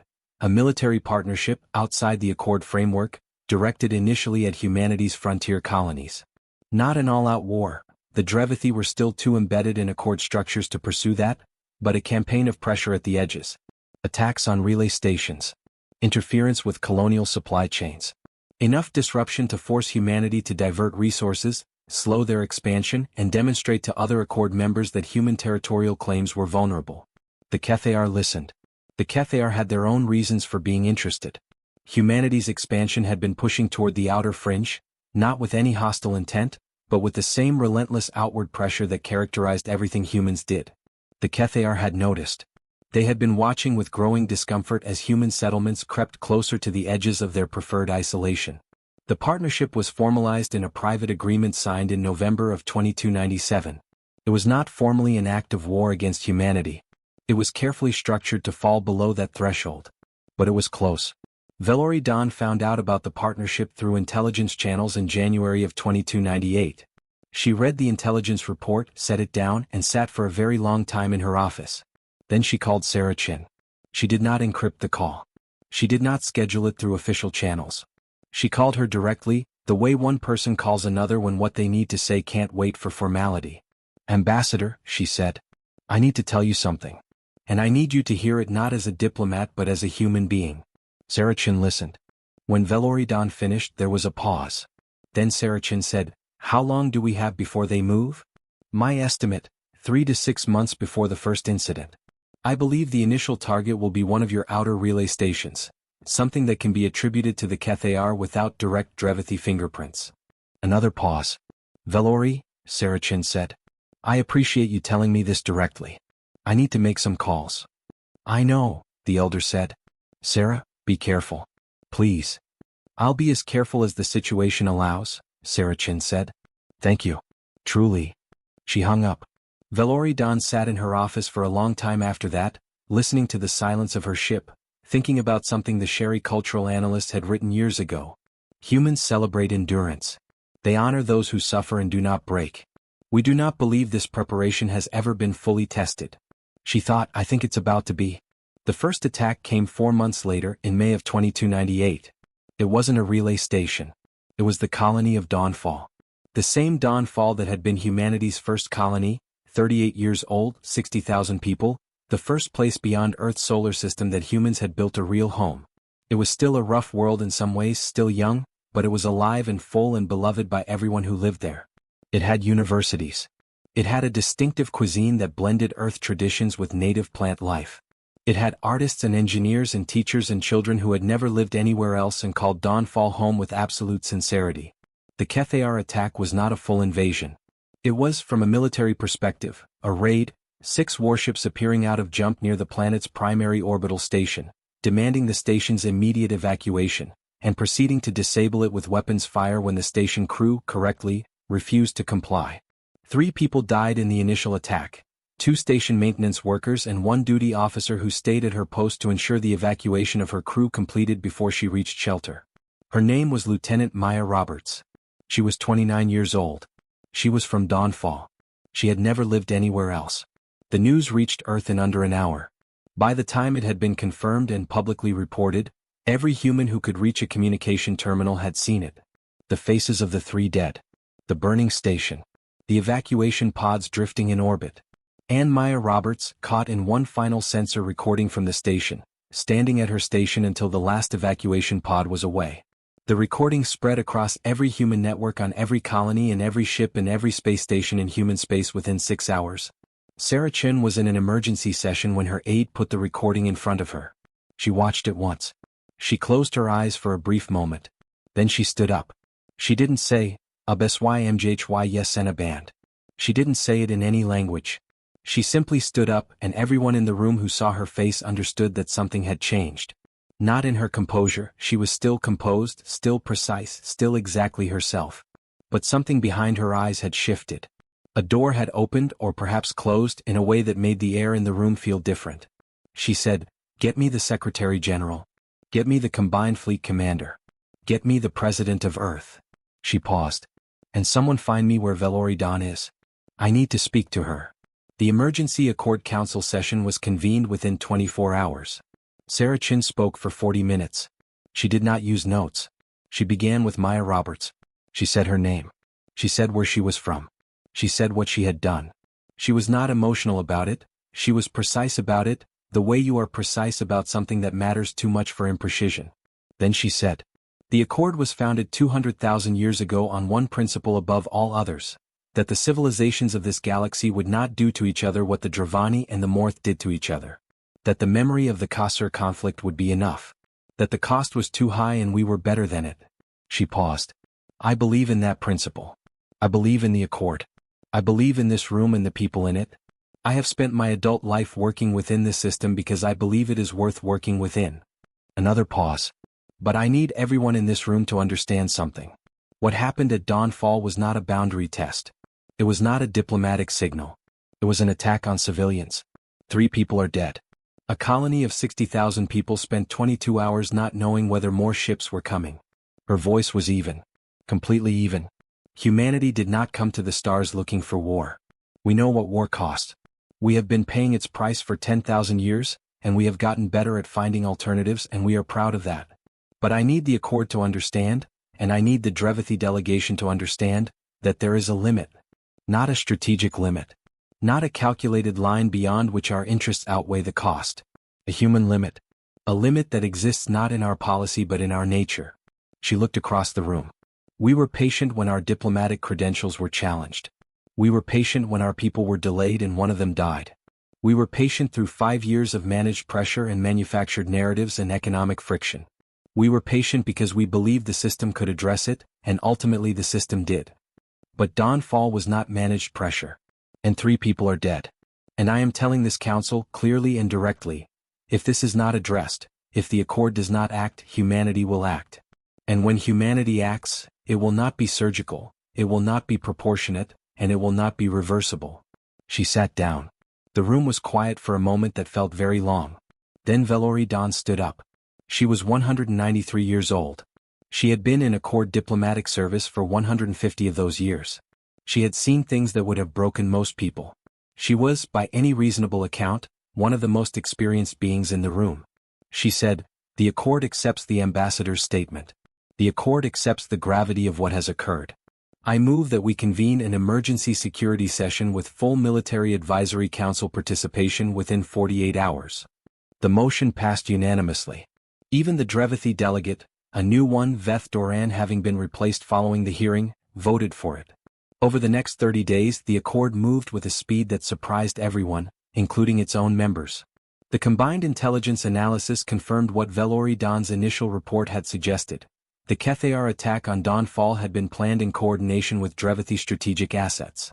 The evidence was, this time, definitive, not a pattern of circumstantial indicators but direct signals intelligence showing communication between Drevathy High Council advisors and Khthar military planning units in the weeks before the attack.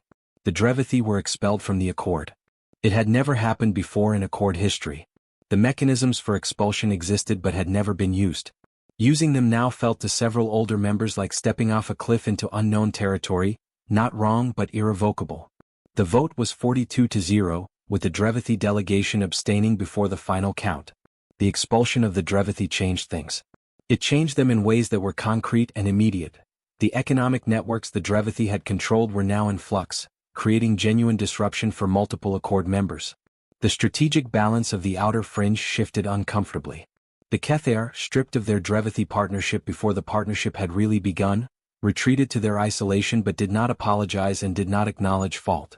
And it changed things in ways that were harder to quantify but perhaps more significant. The galaxy had just watched a 200,000-year-old institution remove a founding-level member. It had watched it happen because a human diplomat had spent 5 years building a case with such patient precision that when the moment came, the answer was unanimous. And it had watched a human ambassador stand in front of the most powerful political body in the known galaxy and say, in a voice that was completely level, "There is a limit." Species that had been cautious about human membership in the Accord for years, that had worried about the asymmetry of human military capacity, about the empire builder narrative the Drevathy had been cultivating, about whether humanity's cultural intensity was more of a liability than an asset in a galaxy that valued measured stability, those species quietly updated their assessments. They had seen what happened when the Drevathy pushed humans to the limit of their patience. They had also seen, and this was perhaps more important, what happened before that limit was reached. They had seen a human diplomat work within the system for 5 years rather than escalating. They had seen human captains talk instead of shoot. They had seen human technicians notice things no one else noticed and report them instead of ignoring them. They had seen human doctors send their evidence and keep telling the truth and ask only, "What do you need from me?" And then they had seen what happened when that patience was exhausted and someone died in a burning station rather than abandon her crew. The galaxy updated its understanding of humanity. Not with fear exactly. With something more complicated. Something that would take years to fully articulate, but that had its roots in something the Sherry had written long ago, about a species that had spent its entire existence preparing to survive the worst possible thing. The Drevathy, after their expulsion from the Accord, did not collapse quietly. They still had their territory. They still had their fleet.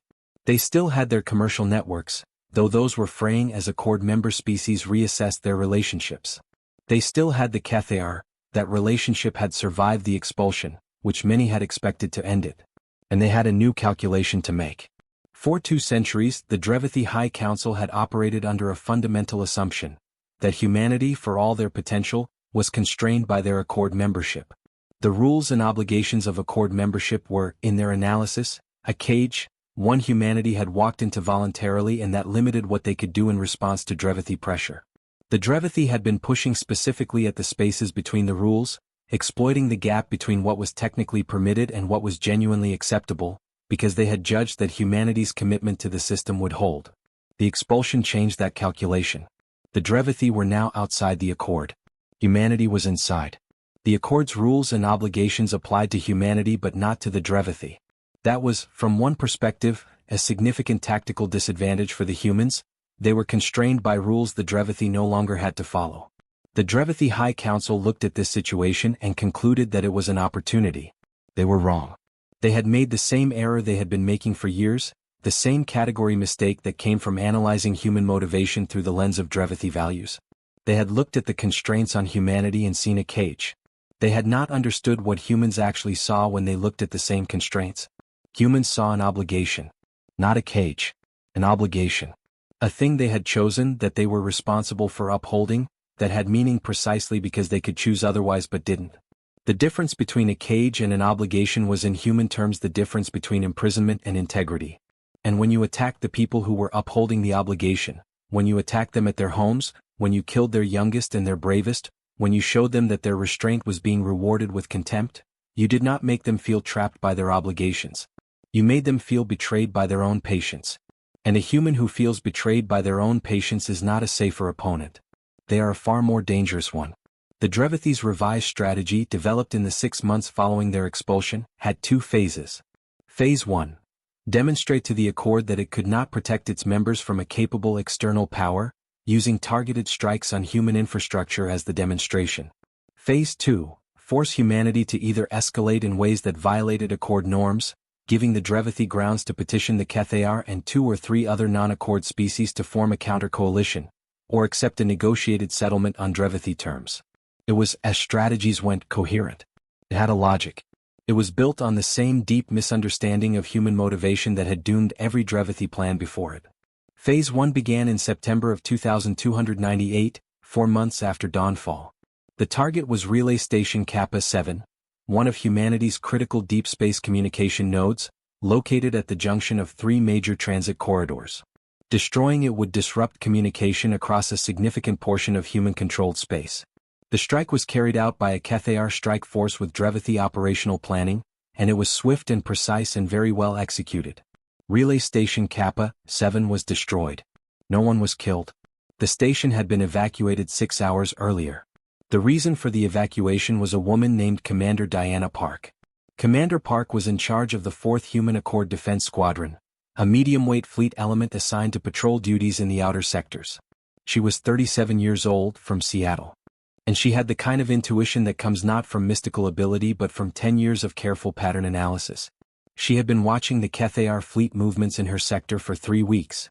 Nothing definitive, no mobilization, no weapons activation, nothing that crossed the threshold for a formal alert. But the patterns were wrong. Routine patrol routes had been adjusted in small ways that didn't make sense for routine patrol routes. Ships that should have been at certain coordinates were consistently not there, replaced by smaller, quieter vessels with different drive signatures. It was the kind of thing that gets noticed by people who check. Diana Park checked. She ran the movements against known historical Vthari tactical patterns. The Accord had compiled a database after Dawnfall, and she had spent 2 weeks reading it. Then she ran them against human strategic doctrine because she had a theory that the Drevathy operational planners, who were fundamentally familiar with Accord doctrine, would produce plans that were structured like Accord tactical thinking even when the executing force was Vthari. Her theory was right. She identified Kappa 7 as the most probable target 3 days before the strike. She ordered the evacuation on her own authority, citing defensive precaution protocols. Her commanding officer reviewed the order and approved it. The station crew was out 6 hours before the strike. After the strike, she filed a detailed tactical analysis explaining exactly how she had predicted it. The analysis was distributed to every human defense command in the outer sectors within 24 hours. It was also within 48 hours on Vthari Dawn's desk. The elder read it once. Then she sent a personal message to Commander Park that contained exactly 4 words. "Caro. Well done. Always." Park, confused, asked her aide what Caro meant in this context. Her aide, who had studied Vthari, explained that it meant the weight of proof, but also in older Vthari usage something closer to the gravity of righteous evidence. Park thought about that for a moment. Then she went back to her tactical analysis, already updating it with new pattern data. The failed strike on Kappa 7, failed in the sense that no one died, which was what mattered, was a turning point, though it didn't look like one immediately. What it did was confirm something that the Drevathy High Council had been hoping was not true, that humanity had adapted. After Dawnfall, the human military had done something that the Drevathy had not fully anticipated. Rather than simply increasing defensive patrols, the obvious response, they had fundamentally changed the way they thought about early warning.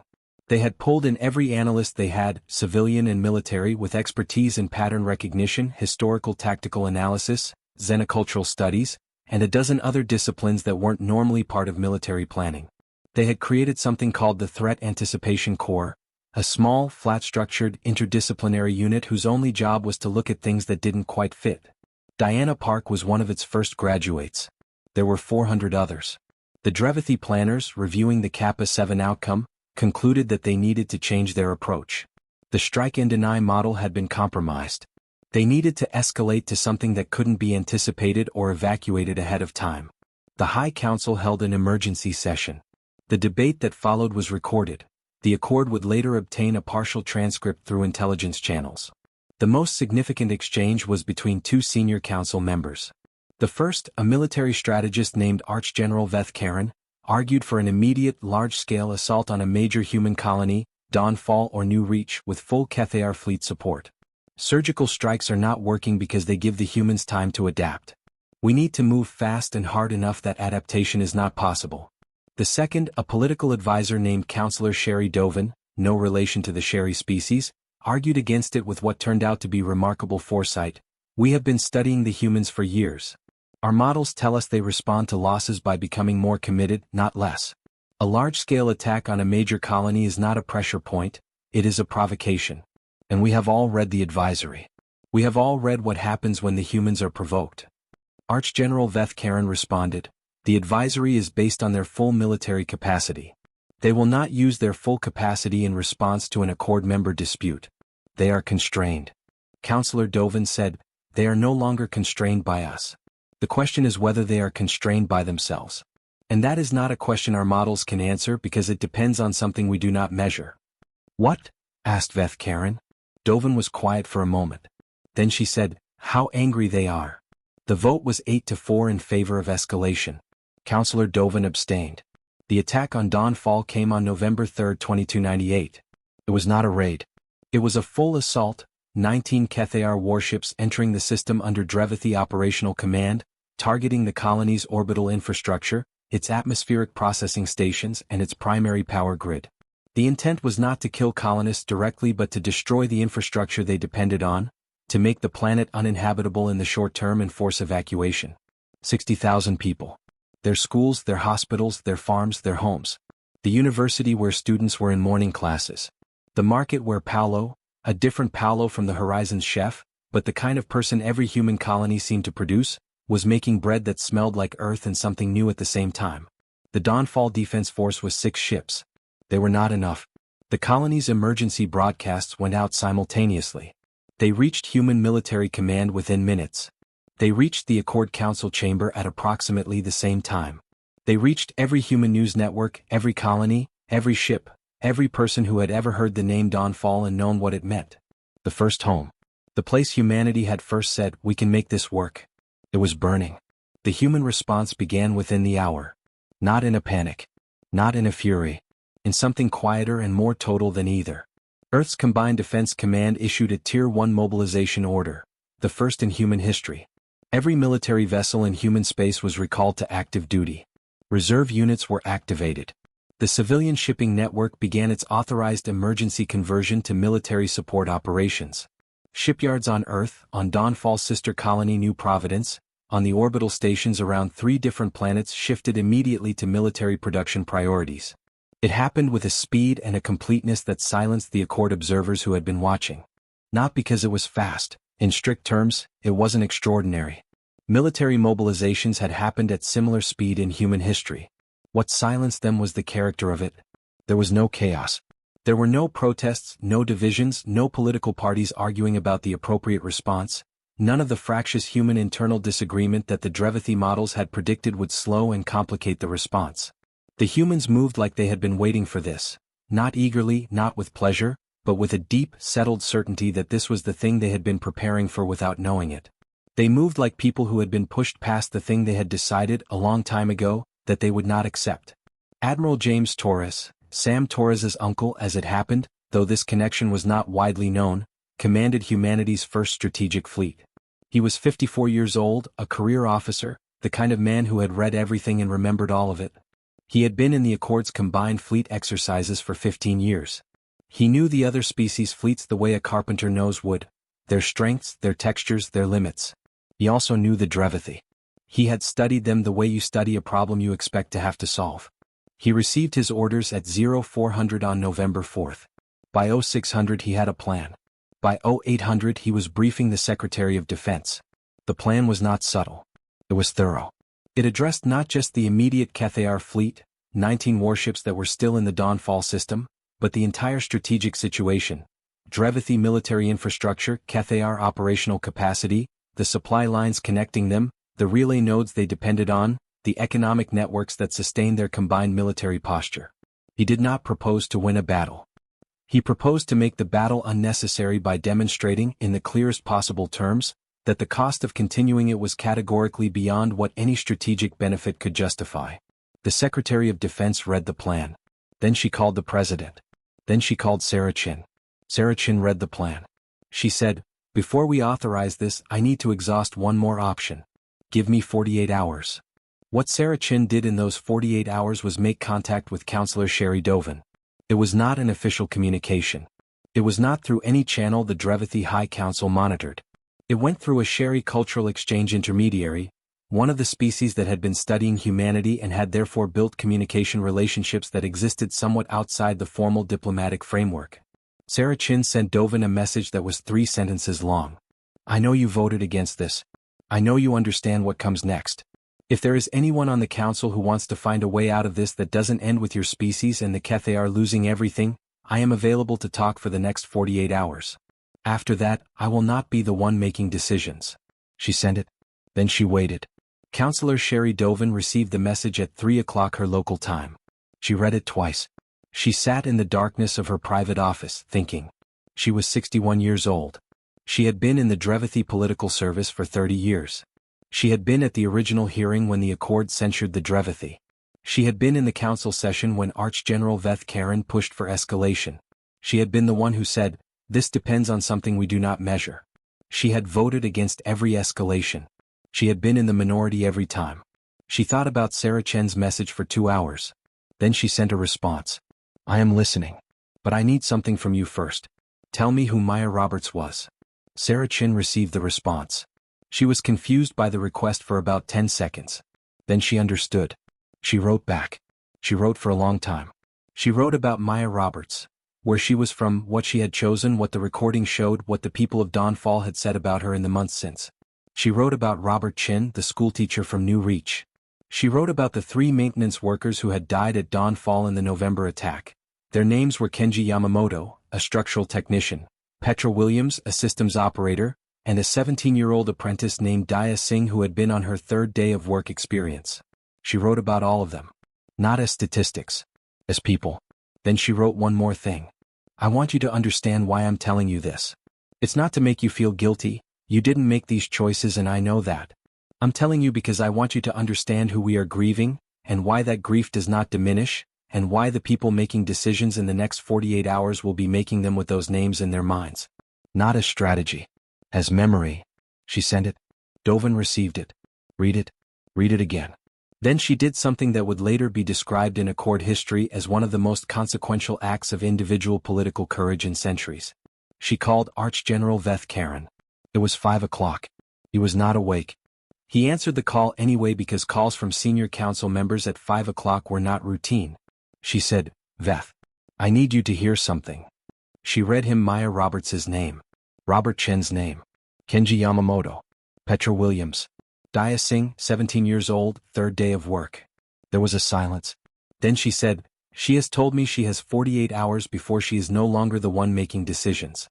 I have spent 30 years studying their history. I know what she means by that. And I know that you know what I know. I am asking you, as the person who has argued hardest for this course, whether you believe, truly believe, that what we have built and what we are is worth what comes next." Another silence. Vthari said, "What are you proposing?" "Contact. Direct. Without the council knowing. I need 2 hours with her before the 48 runs out."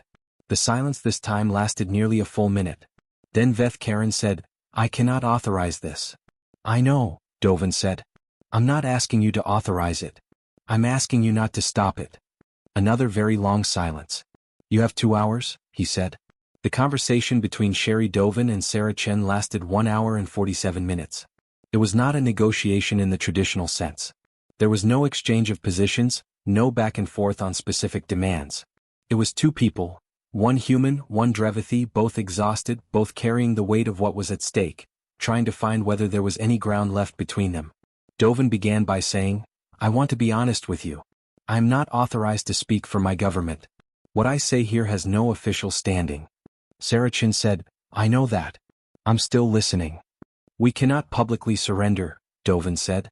"Not because of pride, because we would not survive it politically. The council members who voted for escalation would be removed, yes. But the species that replaces them would be angrier, because they would feel the humiliation of public defeat. You would win the battle and create a worse enemy." "I know," Sarah Chen said. "I've thought about that." "Then what do you want?" There was a pause. "I want it to be over," Sarah Chen said simply. "I want the Vthari fleet out of Dawnfall system. I want assurance that no further attacks will occur. I want a framework, not public, not triumphant, just real, that prevents this from happening again." "And in exchange?" "Humanity does not pursue further military action beyond the recovery of Dawnfall. We work within the Accord to address the underlying disputes through legitimate mechanisms. We acknowledge that Drevathy re-entry to the Accord is possible in principle, under conditions that address the documented pattern of bad faith, but those conditions exist and have to be met." Dovan was quiet. "You're offering us a way back," she said. "After everything." "I'm offering it because I believe it's right," Sarah Chen said. "Not because I'm not angry. I am angry. I'm so angry that it scares me. But I have read our history. I know what happens when one civilization defeats another completely. We carry that knowledge. It's part of what we are. And I would rather carry the weight of offering an undeserved mercy than carry the weight of what happens if I don't." Dovan was very quiet for a long time. Then she said, "HFY, from this point I believe you. It was the Drevathy phrase for a moment of decision, the moment when doubt gives way to something more committed. It translated roughly as, "From this moment forward, I choose to trust." Sarachin heard it. She said, "Then let's figure out how to make this work." What followed was 30 hours of the most intensive unofficial diplomacy in Accord history, conducted through the Sherry Intermediary Channel, between Sarachin and Dovan, with Admiral Torres standing by and the clock running. At hour 27, Dovan had an agreement in principle. She took it to Vthari. He reviewed it. He spent 4 hours reviewing it. Then he took it to 3 other council members, the minimum number needed to constitute an emergency executive authority under Drevathy political law. At hour 31, Dovan sent a message to Sarachin. The HFY fleet will begin withdrawal from the Dawnfall system within 6 hours. Official communication will follow through standard Accord channels, framed as a unilateral HFY decision for operational reasons. Drevathy official position will be that we were not directing the operation. This is a lie and we both know it, but it is the lie that lets this end. Sarachin read it. She wrote back, "I understand. I accept the framework. One condition, the withdrawal is complete and verifiable before I stand down the mobilization order." Agreed, Dovan wrote. Sarachin sat back in her chair. She was in her office in the Accord diplomatic quarter, and she was alone, and outside her window the deep space was very dark and very old and full of things she had spent her life trying to navigate without breaking. She thought about Maya Roberts. She said quietly to no one in particular, "Caro, we're bringing it home." Then she called Admiral Torres. The HFY fleet withdrew from the Dawnfall system at 1400 hours on November 7, 2298. The 6-ship Dawnfall Defense Force, battered and depleted but intact, watched them go. Commander of the DSF, Captain Helena Cruz, sent a brief transmission to Human Military Command when the last HFY ship cleared the system boundary. "They're gone. Dawnfall is clear." We held. The reply from Earth, from the Secretary of Defense, was equally brief. "You held. All of you. We're coming." The first human relief fleet, 40 ships carrying emergency supplies, medical teams, engineering support and enough food to last the colony 6 months, entered the Dawnfall system 4 days later. They were met by the colony's emergency council, who had been managing the damage and caring for 60,000 shaken but largely unharmed people since the attack. The council chair, a farmer named Will Okafor who had never wanted any kind of political role but had been elected unanimously because everyone agreed he was the most competent person available, shook hands with the relief fleet's commander on the temporary landing platform and said, "We knew you were coming. We just needed to hold until you got here." He said it without any particular drama. But the relief fleet's commander, a vice admiral named Grace Kim who had been in the human military for 30 years and had never cried in uniform, found she had to look away for a moment. The reconstruction of Dawnfall took 2 years. The Accord contributed substantially, 12 member species sent aid, resources or engineering teams. It was the largest collective assistance operation in Accord history, and it happened not because of any formal obligation but because 42 species had watched what happened, had seen the humans hold, had seen a diplomat offer mercy she wasn't required to offer, and had reached a collective conclusion. These are people we want as neighbors. Elena Vasquez, still at New Reach Colony, watched the Dawnfall reconstruction news from 1,000 light-years away. She was treating a patient when the first reports of the relief fleet's arrival came through. She finished her treatment first. Then she stepped outside, looked up at a sky that was pale blue and full of clouds that had never existed before humans came and made them possible, and she said something under her breath that no one heard. But we know what she meant. In the aftermath of the Dawnfall crisis, which was what history would call it, the name given by those who felt the word war was simultaneously too simple and too large. The Accord went through what Vthari Dawn would later describe as its most honest conversation in 200,000 years. It was not a comfortable conversation. It was honest in the way that conversations become honest when something close to catastrophic has been narrowly avoided, when the close call has stripped away the comfortable fictions and left everyone looking at the underlying reality without the usual diplomatic padding. The underlying reality was this: the Accord had been designed for an older galaxy. It had been designed for species that moved slowly, that communicated across decades and centuries, that changed their territorial and political footprints over timescales that gave the Accord's mechanisms time to work. Its rules and processes and norms had been developed by species for whom patience was natural, for whom a 50-year waiting period before contact was genuinely short. Humanity did not move slowly.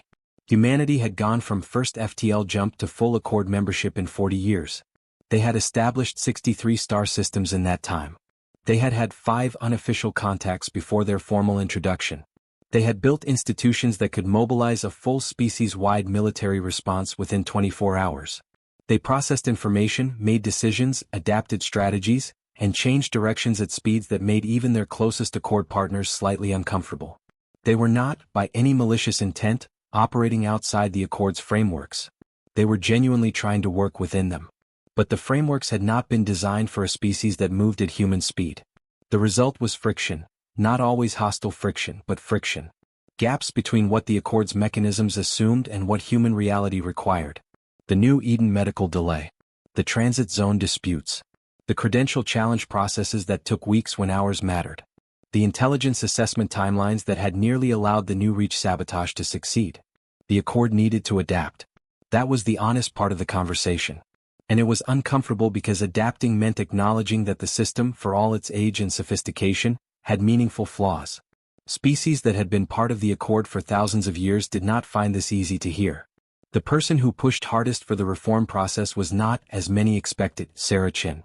It was Vthari Dawn. She was 194 years old. She had been in the Accord service for 151 years. And she stood up in the post-crisis plenary session and said, with the authority that comes from having been right about something important for a very long time, this institution saved the galaxy once in its founding. It has maintained peace for 200,000 years. Imperfect peace, managed peace, often uncomfortable peace, but peace. That is not a small thing. That is an extraordinary thing, and we should not pretend otherwise. But I have spent 30 years watching humanity, and I have spent the last 5 years watching this institution fail to keep up with what humanity represents. Not in hostility, but in speed and intensity and commitment. We almost lost a colony. We almost lost a war we did not want and could not have won cleanly. We came within 48 hours of something that would have changed this galaxy in ways we cannot fully predict. We need to be honest about why.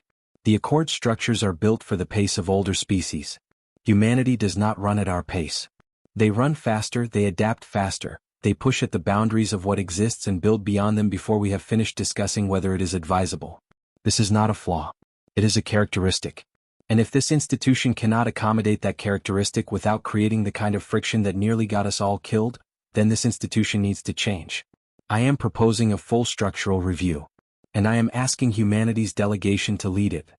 There was silence in the chamber. Then Sarah Chin stood up and said, "We accept." The Accord structural review took 14 months. It was led by a joint human Vthari team, Sarah Chin co-chairing with Vthari Dawn herself, who had come out of semi-retirement to take the role. The team included representatives from all 42 remaining member species, and it was, by any account, the most inclusive and intensive institutional examination the Accord had ever undertaken. The review produced 417 specific recommendations. The most significant were: first, the creation of an emergency response protocol, the 72-hour rule, that allowed member species facing active threats to civilian life to request immediate Accord combined fleet response without waiting for the standard deliberative process. The deliberative process would follow, but action would not wait for it. Second, the reform of civilian transit protections to eliminate the kind of medical verification delay that had led to Robert Chen's death. A new medical emergency fast track was created with a 4-hour maximum verification time. Third, the establishment of a permanent Accord Threat Anticipation Office, modeled partly on the Human Threat Anticipation Corps, staffed by analysts from all member species, dedicated to identifying patterns of threat before they became crises. Fourth, a new framework for Accord membership that recognized different species' operational speeds and created fast-track processes for member species whose decision-making timelines were significantly shorter than the Accord standard, with corresponding fast-track obligations, because faster action meant faster accountability. Fifth, a formal codification of the principle that Accord membership existed to serve its members' actual needs, not its own institutional procedures, that the Accord was a means, not an end, and any rule that prevented it from fulfilling its purpose needed to be re-examined. The fifth recommendation was, in Vthari Dawn's private assessment, the most important. It was also the most difficult to pass. Several elder member species found the explicit statement that procedures could be wrong deeply uncomfortable. It passed by 38-4. The reform package was signed on April 14, 2299, exactly 110 years to the day after the Meridian made humanity's first FTL jump to Proxima Centauri. Sarachin signed for humanity. Vthari Dawn signed for the Vthari and, in her ceremonial capacity as the longest-serving current Accord diplomat, for the Accord as an institution. They signed in the same chamber where the original Accord had been signed 200,000 years ago, a room that had seen more history than any building on Earth. The walls were inscribed with the founding principles and 43 scripts, and the light that came through the high windows was filtered through materials that had been in place for so long that no one was entirely certain what they were made of anymore. Sarachin looked up at those walls for a moment before signing. She thought about a lot of things. She thought about the Meridian and its 7-person crew and Commander Layla Osei saying, "We went out, we came back, we're not done yet." She thought about Marcus Webb and the Cassidy, talking to the Drevathy fleet for 6 hours until they were ready to share a meal. She thought about Robert Chin, the schoolteacher who just wanted to be near his daughter. She thought about Maya Roberts standing at her station. She thought about Sam Torres in his monitoring room, checking because he thought careful work was worth doing. She thought about Daya Singh, 17 years old, third day of work. She picked up her pen. She signed. The room applauded. It was not the thunderous applause of a victory celebration. It was quieter than that. It was the sound of relief and respect, and the complicated gratitude of people who had come close to something terrible and found their way through it. Vthari Dawn, sitting beside her, said quietly, "How do you feel?" Sarachin thought about it for a moment. "Like we have a lot of work left to do," she said. "And like we're ready to do it." Vthari Dawn wrote her memoirs in the years following the reform signing. She was 197 years old when she started them, and she wrote slowly not because her mind had slowed, it hadn't, but because she wanted to get it right. She had lived through enough history to know that the version of events that gets recorded shapes how those events are remembered, and how they're remembered shapes what gets learned from them, and she cared very much about what got learned. She titled the memoirs, "The Caution We Kept and the One We Didn't." The title referred to two things. The first was the formal advisory, "Never Provoke the Humans," that had been circulated among Accord diplomats for decades and had, in her assessment, been partially responsible for the successful navigation of the crisis. Several member species, in the critical days following the Dawnfall attack, had declined to support Drevathy positions not because of any formal obligation but because the advisory had made them understand in advance that provoking humanity was categorically different from provoking most other species. That pre-understanding had shaped their responses in ways that had ultimately supported the diplomatic solution. The caution had been kept and it had helped. The second was a caution that she believed the Accord had failed to internalize before it was tested. The caution about what humanity was capable of not when provoked, but when trusted. In the chapter she titled "What We Missed," she wrote, "We spent 30 years cataloging humanity's military capacity, their strategic depth, their historical pattern of conflict. We circulated advisories about their potential as opponents. We were right to do this. The potential was real and the caution was warranted. What we failed to catalog equally was their capacity as partners. The humans who joined our Accord were not the same humans who had fought their great wars. They were the inheritors of those wars, the people who had studied them, mourned them, built institutions specifically designed to prevent their recurrence, and carried the weight of that inherited loss into every relationship they formed. They came to the Accord not innocent of what civilizations can do to each other, but precisely and carefully educated in it. They came ready to work. Not because they were naive about power, they were anything but naive, but because they had looked at the alternative and chosen differently.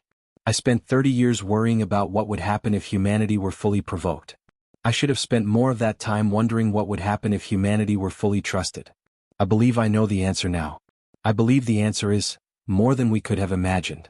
She also wrote about the Drevathy. It was a complicated chapter. She was not generous to them, she was honest about what they had done and the harm it had caused, but she was also not simple. She wrote, "The Drevathy made a fundamental error, and it was an error of imagination. They could not imagine a species whose primary motivation was not their own advancement. They analyzed humans through the lens of their own values and found a mirror that didn't quite reflect correctly, and rather than asking why the mirror was wrong, they adjusted their strategy as though the reflection were accurate. They were not unique in this error. Every species that has ever struggled to understand another has made some version of it. It is the original diplomatic failure, seeing the other through yourself. What the Drevathy could not imagine was a human diplomat offering mercy to an enemy who had deliberately killed her people, not because it was strategically optimal but because she believed it was right. They could not imagine a human captain who, when surrounded by 11 warships, made jokes until the other side decided to talk. They could not imagine a maintenance technician who checked things not because he was told to but because he thought careful work was worth doing. None of these things fit the model. The model was wrong. We are all, if we are honest, still learning what the correct model is. The memoir was widely read throughout the Accord. It was translated into 41 languages and 3 additional communication modalities for species whose primary information processing was not text-based. Among humans, it became something of a cultural touchstone, not because it flattered them but because it didn't. Vthari Dawn had a Vthari elder's unsentimental directness, and she was as clear-eyed about humanity's flaws, the historical patterns of imperialism and conflict, the short-term thinking that had characterized so many of their worst decisions, the occasional arrogance that came from their rapid rise, as she was about their strengths. Humans, the memoir noted, tended to appreciate honesty. Even uncomfortable honesty. Sometimes especially uncomfortable honesty. There was a passage near the end of the memoir that was quoted more widely than any other. It came from a section about the night Vthari Dawn had called Sarah Chin directly, before the Kethar fleet's final strike, to warn her person to person rather than diplomat to diplomat. I have been asked why I called her rather than sending a formal advisory through official channels. The answer is that I was afraid. Not of the Drevathy. Not of the coming attack. I was afraid of doing the wrong thing at a moment that mattered. I had spent 30 years studying these people and I had reached one conclusion above all others. They respond to persons, not to institutions. They are embedded in relationships the way other species are embedded in protocols. They build loyalty to individuals as readily as they build loyalty to causes, and the two are not separable for them. So I called her as a person. I told her what I knew. And she did what I had spent 30 years hoping she would do. She found a way. The elders of my species cautioned for generations, never provoke the humans. This was wisdom. This remains wisdom. But I would add now, from the evidence of 150 years of watching, never underestimate what the humans will do for a world they have decided to build.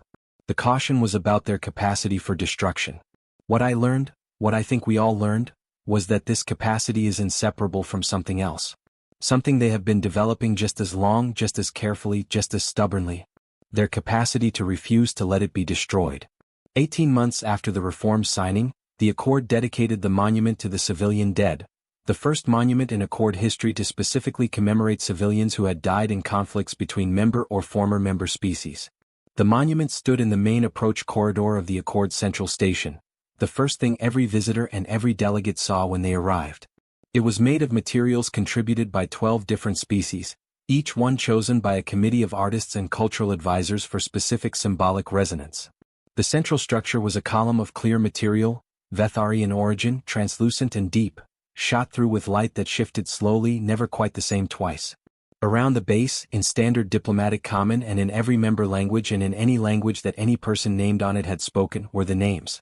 Not all of them. The conflict had not taken that many lives, a fact that was itself a kind of testament to the patience and the work and the early warnings and the careful people who had checked things they didn't have to check. But the names that were there were complete and precise. Robert Chin. Schoolteacher. New Reach Colony. Age 67. Lieutenant Maya Roberts. Defense Officer. Dawnfall Colony. Age 29. Kenji Yamamoto. Structural Technician. Dawnfall Colony. Age 41. Petra Williams. Systems Operator. Dawnfall Colony. Age 38. Daya Singh. Apprentice Technician. Dawnfall Colony. Age 17. And below each name, in small letters, a single line contributed by that person's family, chosen to capture something essential about who they had been. Robert taught 40 years of first grade. Every student remembered him. Maya stayed until the last pod cleared. Kenji fixed things other people said couldn't be fixed. Petra had a laugh you could hear across 3 compartments. Daya wanted to understand how everything worked. The dedication ceremony was attended by Sarah Chin, Vthari Dawn, and representatives from all 42 Accord member species. It was also attended, in a gesture that had required significant negotiation and was the subject of ongoing debate in Drevathy political circles, by Councillor Sherry Dovan, attending as a private individual, not as any kind of official representative, but there nonetheless. She stood at the back. She did not speak. She read the names. When the ceremony was over, Sarah Chin walked to where Dovan was standing. They did not speak for a moment. They stood side by side looking at the monument. Then Dovan said, Daya Singh. 17. Third day of work, Sarah Chin said. Dovan was quiet. How do your people carry this? She asked. Not unkindly. Genuinely. Sarah Chin thought about the answer for a while. We carry it by making sure it meant something, she said eventually. That's not always enough. But it's what we have. Dovin nodded. They stood there a while longer. Sam Torres came to the monument a week after the dedication on his own time, during a stopover at the central station on his way to a new posting. He had been promoted twice since the new Reach interdiction. He was now a senior analyst in the Accord Threat Anticipation Office, one of the offices created by the reform package, one of the recommendations that had come directly from his own work. He stood in front of the monument for a long time. He read all the names. He read the small lines below each one. He thought about the calibration run he had been doing when he noticed the hull signature variance. He thought about how he almost hadn't looked twice. He thought about Martha Osei, the colony director who had believed him when he said, "I know this is probably nothing," but he thought about how that probably nothing had turned out to be something, and how many of the names on this wall existed because other probably nothings had turned out to be nothing and the system had worked and people had gone home. He didn't think of himself as a hero. He had never thought of himself as a hero. He was a maintenance technician who had done his job carefully. He thought, Daya wanted to understand how everything worked. Me too, Daya. Me too. He stood there until he had to catch his departure. Then he left. Elena Vasquez came to the monument 2 months later. She had taken leave specifically to come. She had not been back to the Accord Central Station since the early days of the New Eden case, and the last time she had been here she had been angry, not a hot, explosive anger but the cold, precise anger of someone who had been shown a system failing and was determined to fix it. She read Robert Chen's name. Robert taught 40 years of first grade. Every student remembered him. She stood there for a very long time. She had last spoken to Robert Chen's daughter, a woman named Anna who lived at New Reach with her 3 children, 6 months ago. Anna was doing well. She had planted a garden. She had named a patch of it for her father. Elena had been there for the planting. She pressed her hand briefly against the monument's base, not over any particular name, just on the material itself. The clear Vthari substance was slightly warm under her palm. She wasn't sure why she did it. It just seemed right. Then she straightened up and went to find a coffee. The title of Vthari Dawn's memoir referred, as she explained in her preface, to a line from something she had read in human literature. Not a famous line, not from a famous book, but from a story someone had told in a small online community dedicated to speculative fiction about human encounters with alien life. The story was not particularly well written. It was earnest and a little rough around the edges and the alien characters were not especially convincing. But it contained a line that had stuck with her for years. The elders cautioned, never provoke the humanity, because they had seen what humans were capable of and they were afraid. But they were afraid of the wrong thing. What they should have feared was not the humans' capacity for destruction. What they should have feared, what they should have stood in awe of, was their capacity to choose not to use it, and the terrible question of how long that choice could hold. She had encountered this line before the Dawnfall crisis. She had filed it in her personal archive. She had returned to it several times over the years. After Dawnfall she went back to it and read it again. She thought the choice held. Not easily. Not without cost. Not without the names on the wall and the girl who wanted to understand how everything worked and the schoolteacher who taught 40 years of first grade and the lieutenant who stayed until the last pod cleared. But it held. What changed in the years following the Accord reform was not one thing. It was many things accumulating slowly, the way all real change accumulates, not in a single dramatic moment but in the steady weight of days and decisions and small choices that add up to something you can only name in retrospect. The 72-hour rule was used 3 times in its first 5 years. All 3 times it worked. The threats were addressed before they became catastrophes. The deliberative process followed and learned from each case. The medical emergency fast track was used in its first year, over 200 times. The average verification time across those 200 cases was 2 hours and 17 minutes, less than the 4-hour maximum. No one died because of a verification delay in the 5 years following its implementation. The Accord Threat Anticipation Office identified 7 significant threat patterns in its first 3 years, 4 of which were addressed through diplomatic channels before they required any other response. The office's staff, drawn from 26 member species including humans, Vthari, Pel, Drevathy, Sherry and many others, developed a working culture that was, by most accounts, the most genuinely collaborative environment in Accord institutional history. Part of this was because humans had built it, and humans tended to build collaborative environments sometimes almost compulsively. Part of it was because the work mattered and the people doing it knew it mattered. Part of it was because they had all read the names on the wall, and they understood what it meant to do this work badly. The Drevathy, in the years following the crisis, began a slow and difficult process of internal reckoning. It was not quick. It was not simple. It was, by all external accounts, painful. Not in a dramatic way but in the grinding, patient way that genuine institutional change is always painful, as old assumptions are examined and found inadequate and the people who built their identities around those assumptions have to decide what to keep and what to let go. Councillor Sherry Dovan became, informally, the leading voice of the reform movement within Drevathy politics. She published the account of her conversation with Sarah Chin, sanitized and with Sarah Chen's permission, but substantive, and the reaction was complicated. Many Drevathy were angry. Some were ashamed. Some were neither and simply asked, "What do we do now?" She told them, "You find out what you actually believe and you build from there." It was not satisfying as an answer, but it was honest. The Drevathy applied for Accord re-entry 8 years after their expulsion. The application was reviewed under the new post-reform framework, which included specific conditions for species that had been expelled for documented bad faith. The conditions included a transparent audit of the political decisions that had led to the expulsion, conducted by a joint Accord-Drevathy commission, a formal acknowledgement of the civilian deaths, and a period of provisional membership with enhanced review mechanisms. It was, from a traditional Drevathy political perspective, deeply humbling. The application was submitted anyway. The vote on preliminary acceptance was 40-2, with the Drevathy abstaining. Humanity in those same years did what humanity had always done. They went out. They built things. They came back. They told stories about what they had found. They established 14 new colonies in the decade following the reform signing. They developed 3 new technologies that the Accord peer review process described as significantly ahead of projected development timescales, which was how Accord scientists said, "We didn't know this was possible yet, and somehow they've already done it." They contributed disproportionately to the Accord's joint research programs, partly because they had a lot of scientists who liked solving problems and partly because, as Paolo, the chef who had become unexpectedly famous for his diplomatic cooking, liked to say, "Humans can't help it. We see a thing that isn't done yet and we just have to do it." They also grieved. Every year, on the anniversary of the Dawnfall attack, there was a remembrance. Not just at the monument at the Accord Central Station, but in every human colony and on Earth and on ships in deep space. People said the names. They said what was remembered. They were quiet for a while. Then they went back to work. That was, Vthari Dawn wrote in the final chapter of her memoir, perhaps the most human thing of all. Not the capacity for destruction, not the capacity for mercy, not even the capacity to carry grief with dignity. It was the refusal to be stopped by any of them.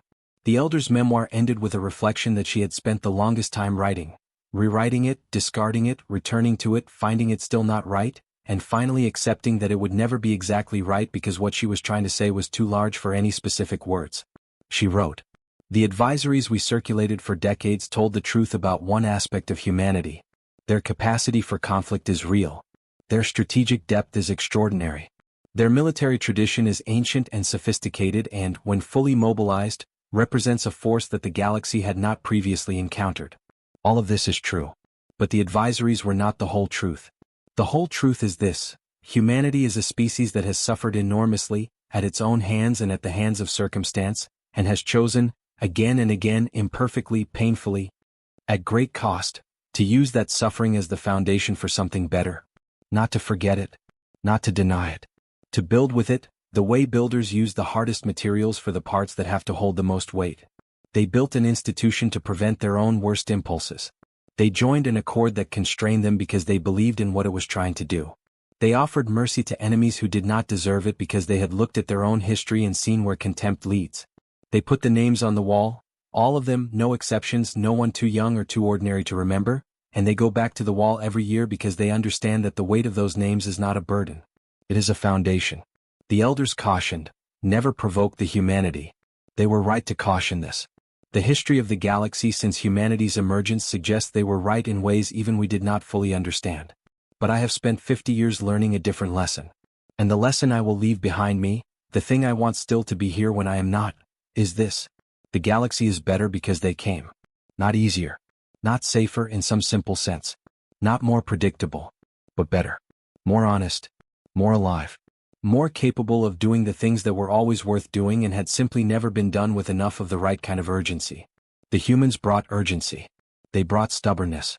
They brought a willingness to say, loudly without apology, that some things matter too much to be managed quietly. They brought Caro, the weight of righteous evidence. And in the end, when it counted, they brought something else. They brought the choice. The terrible, precious, costly choice to build rather than destroy, made not in the absence of provocation but in its full presence, with the names on the wall and the memory of the girl who was 17 and wanted to understand how everything worked. That is the world that changed. That is what changed it. HFY, from this point forward, I know what I know. And what I know is this: wherever humanity goes, whatever they build, whatever they break and rebuild and carry forward, the elders were right to caution. And they were right to hope.